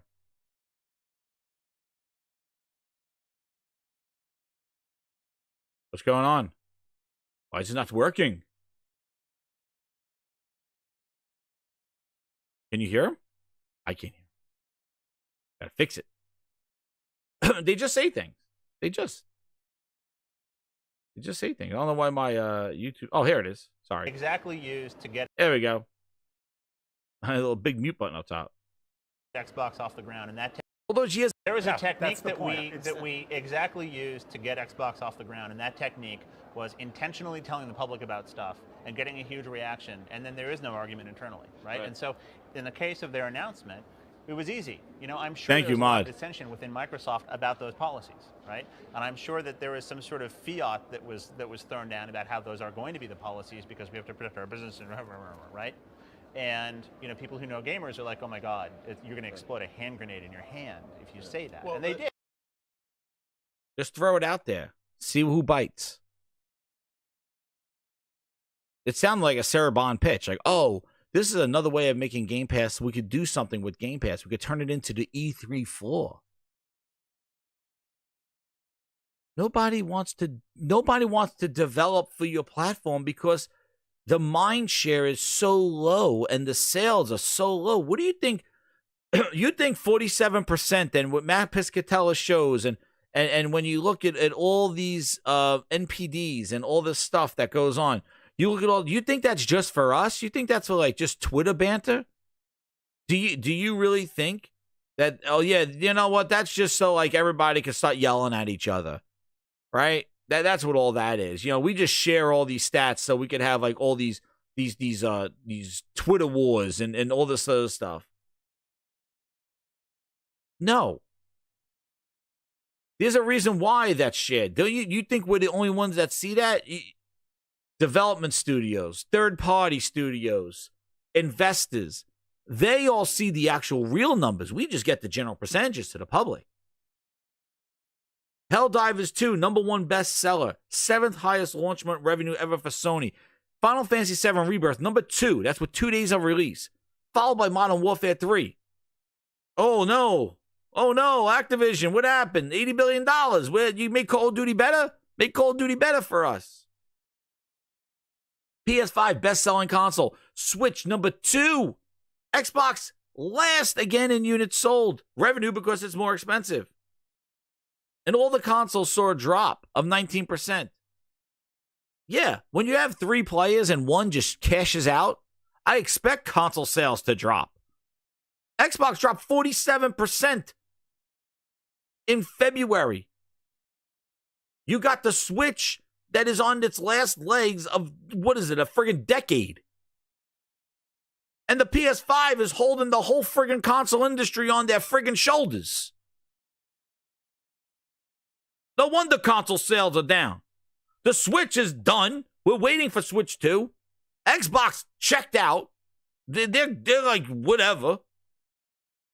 And PlayStation is holding the whole friggin' gaming industry and the console market on their shoulders. So a drop of 19% is not representative that the consoles are failing. It's at the end of the Nintendo Switch. And Xbox is done. There was only 3 people in the console space. And one just said, fuck, we're done. We don't care about consoles. We out. Well, that's 1/3 of the market. It just doesn't care anymore. And the Switch is out for a freaking decade. That's enough. We want new ones. It's old-ass hardware. NVIDIA, it's running on like a Tegra 2 to 1 chip that was in friggin' NVIDIA tablets in 2013 or some shit. Like, get that. We're done with this. Nintendo's on its way out. But get ready. Because next year, if you have a Switch 2 and a PS5 Pro and GTA, there we go. Console market will shoot right back up again. But when you have 3 players and Xbox is checked out, like, yeah, of course, Xbox is the friggin' anchor to the consoles. It is, the numbers are insane. 47%. And what do you think that's for? You think that's for just some Twitter fun? Dude, business people see that. They all see that stuff. See, and here's Satya. Look, I don't care about AI projects. I'm buying up everybody. I don't care if OpenAI goes, the troubles continue for OpenAI, which they invested in. His company is well equipped with resources to support AI projects. He's scrambling too because this AI shit's not kicking off the way he wants it because he wants it to go through him. And Copilot sucks. That's why, Obama was always big on developers, getting the developers on board. You need the lifeblood. But anyway, back to these sales things. Like, you don't think, you look at this, Shazubis. Like, look at this stuff. You don't think that this is all we know, but you don't know the numbers here. Like, look at the where's Xbox? The last time Xbox was even sold in dollars was March of 2022. 2 years ago. Xbox for dollars sold only. It wasn't even units. It was dollars. In March of 2022 was the last time Xbox was even there. Look at it. And they've showed up since. 2 years. You making a game. You're developing a game. Where are you putting it? This is not just for us. This is for the industry. And now you see, even Microsoft bent the knee going, yo, we're not even going to make our stuff back on our own platform.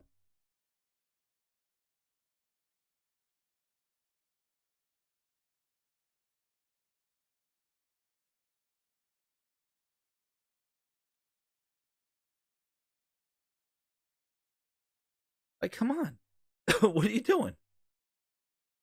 They know the real numbers. What are you doing? And you have developers just blatantly coming out and just saying, yep, we are making the best versions for them. We can't make a version for Xbox. And that's not the first. Not the first. We heard it with Baldur's Gate. We were doing the same conversation last year with Baldur's Gate, why it didn't come out on Xbox. Because of the S. And Ron says that was because of the supply chain. Yeah, it won because of the supply chain. Yeah, that's supply chain issues. Exactly. Because, and that's why last year it shot up like percentages out the wazoo. But what I'm just saying is, look at the representation of Xbox. Like, what are you going to do? This is not just for Twitter. This is what the business see. This is what they all see. And Microsoft has themselves in such a problem right now because they have lost all identity. And now a developer could just come out and be like, yeah, you know what? We're prioritizing PC and PlayStation. Xbox, we're going to decide. We'll decide later. And wait till the Switch gets next year's Switch 2. It's going to be PlayStation and Switch. We're going to make it on PlayStation because the Switch will definitely be more powerful. Like, I think the Switch misses out on a lot of things because it's such old hardware. But when the Switch 2 comes up with the Joneses and it's like running like almost like a PS4 or something like that, the Switch will be getting a lot more of these third-party games. And now you have the Switch 2 and a PlayStation 5. Who needs an Xbox? And Microsoft sees that too. That's why they're saying, put the games where they're going to sell. And that's why a lot of Xbox fans are like, yo, I stuck through you. You were doing all these moves, buying all these developers, telling us to wait for games. And now when games are starting to roll out, you just said, yeah, let's start putting them on the competition. When you could have bought a PlayStation 2 years ago and been enjoying that and not waiting and bleeding green for 2 years and waiting and trying to celebrate something. And like I said, they looked for the wrong things. They tried to celebrate Lulu's and Big Bobby Booty in court and Phil Spencer wearing a suit.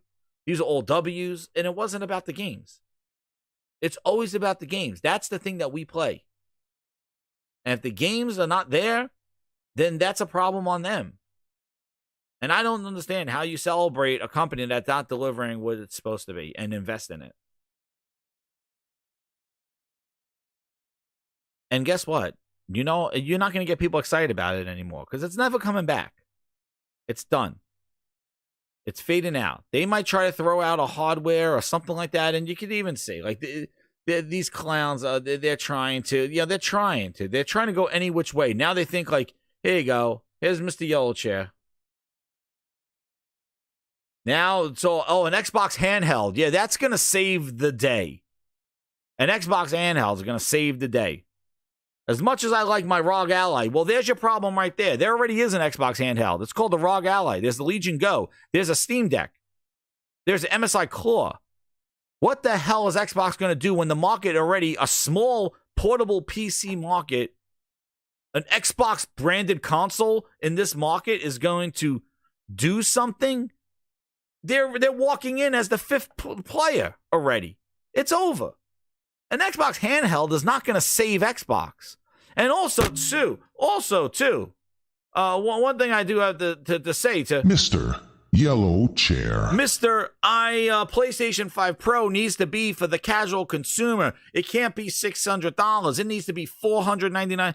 What do you think an Xbox handheld is going to be? Because I don't recall you complaining about the ROG Ally being $600 and talking about mass market appeal. You love your ROG Ally. I don't remember seeing a tweet that the ROG Ally was too much money. Did you? Where was his mass adoption quote then for this niche little portable PC that gives you about 2 hours of gaming on it? Yeah, I didn't see that. For $600, the Asus ROG Ally, this needs to be $200 for mass market. There's already the ROG. There's already an MSI. There's the Legion Go, which I have, which I like a lot. But that's $700. There's no Xbox handheld coming out for $200. Go get yourself a Portal. But this is the hype. Now I even hear it with Windows Central. Oh, this Xbox Portable. Nobody wants an Xbox Portable. Why? You think that's the missing piece? Another piece of irrelevant hardware in a space that you'd call VR niche? Portable PC gaming has already been dominated by the Steam Deck. The Asus ROG Ally, Legion Goes, and MSI are a fraction of what the Steam Deck market is. And Steam Deck is not PC. Steam Deck is Linux. So Xbox don't win if you want to do your 12 rows of Kevin Bacon.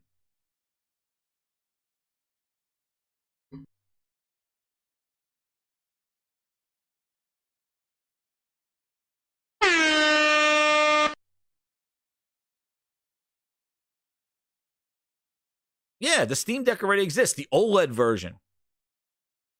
And that's dominating the market. Now, go look at what the ROG Ally, the MSI, like you got 3 other devices, then probably going to come out with a ROG Ally too. An Xbox handheld is going to fit into that mold. What is it going to be like? How it's like introducing the Surface laptop in a world of laptops. What makes it different? And I said before, the 6 degrees. Yeah, exactly. You want to try to win that. And no content. Come on. Yeah, a simplified UI and improved battery life. Improved battery life. Anything on a handheld trying to run AAA quote games is going to give you like an hour and a half, 2 hours. Like, come on, please. That's why the Steam Deck works so well. The biggest problem with the ROG Ally and the Legion Go, what I say here, is that it's Windows. Windows sucks. You got Teams loading up on your PC, on your gaming device. Boot up a ROG Ally. I boot up my Legion Go. I gotta shut down Teams. Teams opens up and Office 365. I don't want the trial. This is a gaming machine. My Legion Go has 2 controllers and a touchpad on it. Why am I saying I don't want to join Xbox? I don't want to join Microsoft Office 365. That's what you get. Oh, join Office 365 trial. I'm like, I just want to play friggin' Alan Wake. Oh, your trial for Office 365 ends in a month. I'm like, I don't care. That's not a gaming device. Oh, I'm playing my game. Your battery's about to die. You look and you see Teams running in the background. I'm like, why is Teams running in the background?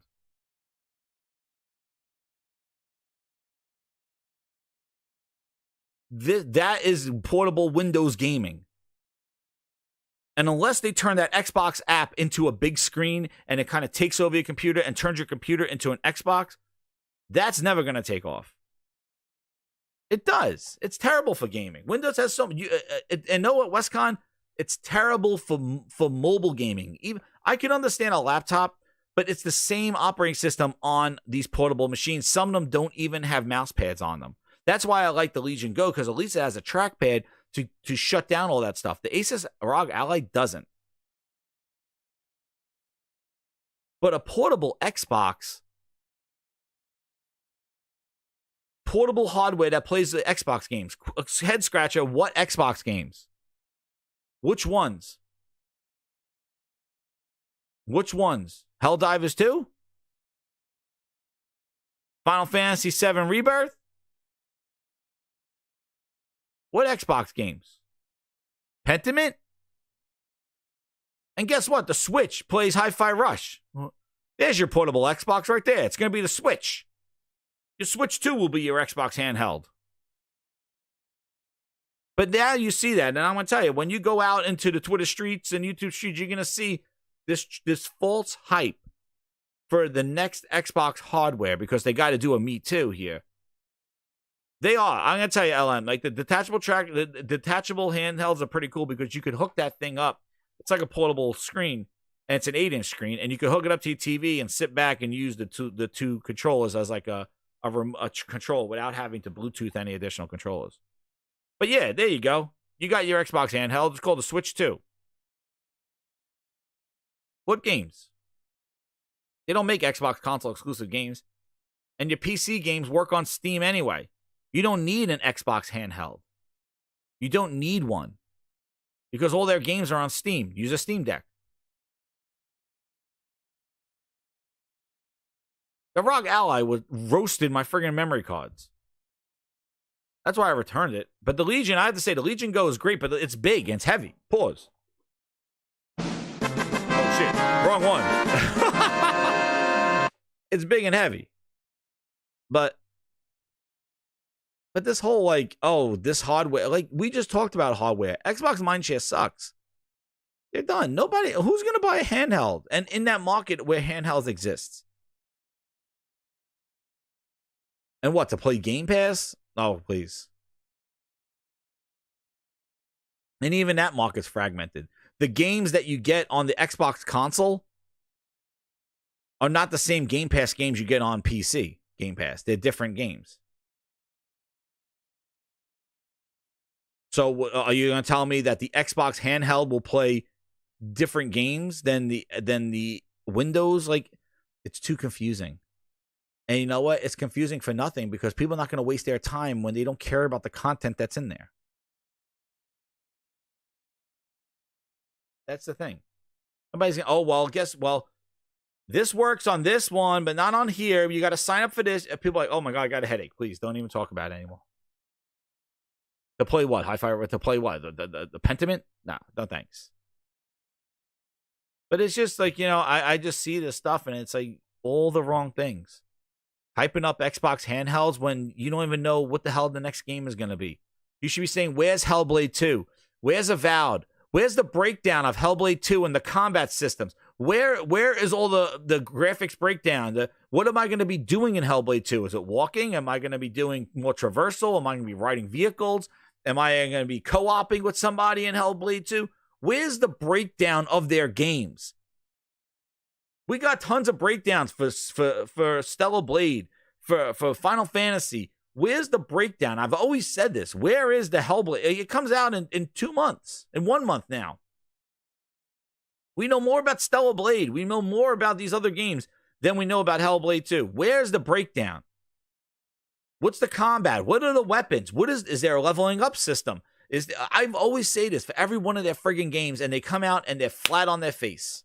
I said all this about Starfield. What's the type of missions? Where's unedited gameplay? What does it look like on the planets? What do you do on the planets? You explore, shoot rocks. What do you do? What's funny is that the double entendre here, and what the other thing was, is I remember in No Man's Sky, everybody's like, well, what do you do in the game? What do you do in No Man's Sky? Just fly around and land on planet? What do you do? But nobody asked that question for Starfield. They were fine. Like, oh no, Game of the Year. Game of the Year. But that's what I mean. I know, you're right. Yeah, Ice Queen Gaming. I'm talking to a wall. I'm here to tell you right now, they don't care. Right, let me tell you we don't care. They don't care. And I'm not saying for me. But True Virgil, this is a first-party game now. This is not an indie project. The first game, they were just getting by to try or release the game, and Sony did push that game because Sony, it was exclusive on the stuff. But your first party, you've been owned by them since 2018. This is the sequel to the first game. Where is the detailed breakdown of your games? Where's the systems of Avowed? What's going on with Avowed? Where's the release date of it? Where is it? Where are the breakdowns to your games? Instead, you got these people on the Twitter going, Xbox handheld. Where is Xbox handheld? The games, you clown. It's the games. Like, don't you see a pattern? I'm going to leave you with this. Don't you see a pattern? Every single one of their first-party games, every single one of their first-party games doesn't have a lead-up to it, doesn't have a breakdown. There's no confidence in them. Every single one of their games. I'm saying the same thing every single time. Where's the break? We saw this with Horizon. We saw here are the factions. Here's the battle system. Here are the enemies you're going to be fighting. Here are the biomes you're going to be going to. She can swim now. These are the new abilities. And little videos as we're leading up to the game. Stellar Blade's going to have a demo. Stellar Blade already broke it down. We got the breakdown for Final Fantasy VII. Here are the characters. Here's the new combat system. Here are the places you're going to be going. These are the things you're going to be doing. Why don't they have that? And what's hilarious is that they actually did more PR for the games going to the Switch and PlayStation than they did on their own platform. It's ridiculous. They don't market their games. There's no confidence. Yo, shout out to Michael Moridian! 5 gaming grinders, VIPs. Where's my celebration? Where is it? Here it is. Welcome VIPs to the grinders. Log Hog got it. John Daxter, Yo King Zero. Welcome, Leech. Thank you so much, Michael. I really appreciate it, man. Thank you, man. I appreciate it. But yeah, like, you look at that stuff and it's just, that's what Xbox gamers should be talking about. That's the shows, not Xbox and handhelds, not the next Xbox console. This is what they did before. The games. How many to the emoji? I'll let you know. I'll let you know for that emoji. Where is it? It's here. I'll tell you exactly what we need. We're almost there. I should put a goal thing up there. But where it is. Because I got to get a new emoji in there. The YouTube keeps changing their freaking number. Let me check it. There one. Emoji. I don't know if it edited up. Yeah. Oh, we need 13 more. We're on our way. We're on our way, grinders. 13 more VIPs, and we get a new emoji in the house. We're on our way. Thank you again to all those that gave the VIPs. I really appreciate it. And again, if you're a VIP, you could upgrade to the Ultimate Grinders and get access to all the new songs that are dropping. A new one will be dropping later this evening called Behind the Frosted Glass. Hopefully you like that one. And the one that we just voted on for the Friday drop is Cerny Drops the Bomb. And yes, just wait, I mentioned about Rising Tide DLC coming soon. That's coming a week before Stellar Blade. And I'm my swag bag. Yeah, I think I'm going to be dropping into that Rise of the Ronin too. I'm just did Dragon's Dogma first. Probably doing some Rise a little bit later on that. But yeah, definitely, put in the comments if you want me to stream. I'll do some more Helldivers too if you want Dragon's Dogma. I figure we'll have a fun stream and things like that if you want to watch later on. But just let me know in the comments or hit me up on Twitter asking if you want me to stream a certain game. And we'll hang out and have a good time. Because I enjoy streaming. I think it's a lot of fun. I love interacting with everybody in the chat. And it's fun. I have a great time with it. So just let me know. I love doing it with Helldivers. But if there's any other games you want me to stream or could do, we'll do that one. With that, to do that. I'm playing Rebirth as well. I'm not streaming Rebirth because everybody wants to enjoy the story and stuff for themselves, but I'm not streaming Rebirth. But I am playing Rebirth. I'm about 10 hours in. There's so much to do. You're right. I just finished the parade area. Hint, hint. That's about it. I don't want to spoil what I'm doing there. But yeah, grinders. Definitely hit that like button. Subscribe if you're new. Thank you for all the new VIPs and the donations and the super chats. New song will be dropping. I'll be making that go live for the Ultimate Grinders. Shout out to you, and you can upgrade as well. And then the one that dropped this Friday now for the public, everybody can hear this song. This is the one that just dropped. It's Cerny with the bomb. Cerny bombs. We're gonna leave on that one. Shout out to those who voted today to get that one out. And here we go. Cerny says boom boom. Later, grinders. Thank you again. Here's today's new music release to the public. Hit that like button. Thank you again, grinders.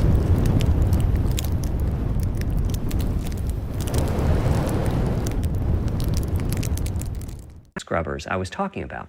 Then they end up being just for us. PS5 Pro stepping on the scene, gonna stomp you out with his powerful machine. Machine learn, coming at you fast. You're gonna learn the hard way. This will be a blast. Games, that's what we bring. Unleashing the fire will make your ears ring. You can challenge us, but you can't compare. PS5 Pro reigns supreme. We're true play. Ain't no chance to survive. PS5 Pro taking the throne. It's our time. Step aside, we're in control of the game. Machine learning coming your way. And it's gonna bring the pain. And it's gonna bring the pain.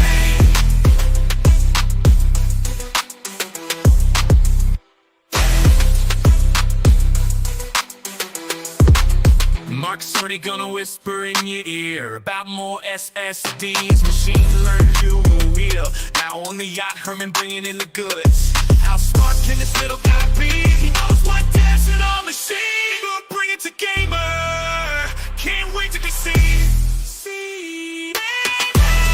No chance to survive. PS5 Pro taking the throne. It's our time. Step aside, we're in control of the game. Machine learning coming your way. Producing technology useful in both worlds. It doesn't mean Cerny that Sony simply incorporated the PC part. Soft Cerny rap. This continuous improvement in AMD technology means it's dangerous to rely on teraflops as an absolute indicator of performance, and CPU count should be avoided as well. In the case of CPUs, ain't over, no chance to survive. PS5 Pro taking the throne. It's our time to rise. Step aside, we're in control of the game. Machine learning coming your way. It's gonna bring the pain.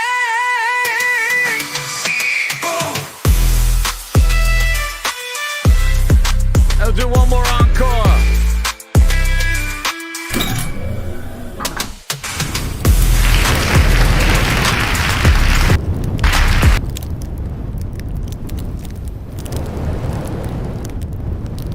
Where is it? I'm the boss, I call the shots. Herman Holtz, I'm here to rock. Oh yeah! Got pop top buttons on. That's right, Lord. Just here and gold chains, I'm second to none. I mean quality With a Van Damme split. No car wheels in my hall, don't you forget it. Drop kicking anyone who dares to defy quality video games.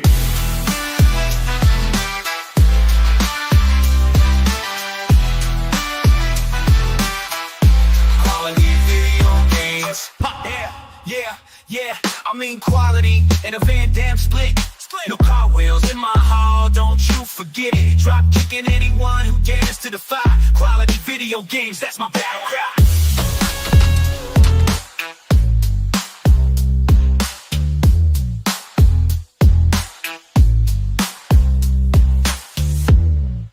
Herman wakes up in the morning, eating dozen raw eggs to start his day. Got a deadline coming next, quality way. Herman Holtz on the back, he's pushing them today. Ain't no coffee for you, get that work done instead. I won't let him break, I won't let him break. He won't back down, I'll flip those tables over and won't wear that frown. In the studio, he fights for the quality and the gamers. No punch, that's Phil Spencer Studios. Here it's all about the gamers. I mean quality, the Van Damme split. No car wheels in my hall, don't you forget it. Drop kicking anyone who dares to defy quality video games.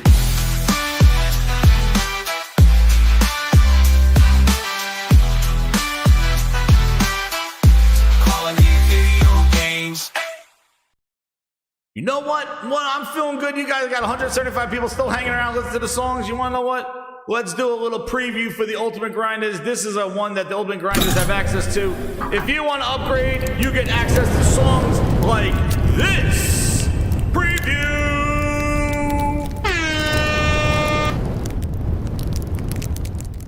Era rollout, the PlayStation 5 was nearly impossible to come by. Hunting for a new PlayStation for Christmas or an Xbox Series 10?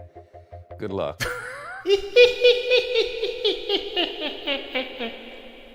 That guy's here with a big announcement. Microsoft is proud to bring a new console. But wait a minute, listen close to the words I say. They swear it's Nintendo, it's an Xbox. Oh yeah, no, we told you before, it's an Xbox. But what's the name? That Xbox Series 10. I'll say it again. Xbox Series 10, good suck again, now it's called. So there's deal with a big announcement. Microsoft is proud to bring a new console. But wait a minute, listen close to the words I say. Swear, wasting Xbox Series 10. I'll say it again. Xbox Series 10, we suck again now. Now it's called with us. We're number 4 or 5, hey, don't you know? Here with the big boys put on the show, yeah. Xbox Series 10, no one a name, can't you tell? We're playing the fair game, game on. But we suck again, what a surprise. Here we go, competing with the big boys put on the show. Xbox Series 10, no one a name, can't you tell? We're playing the fair game, game on.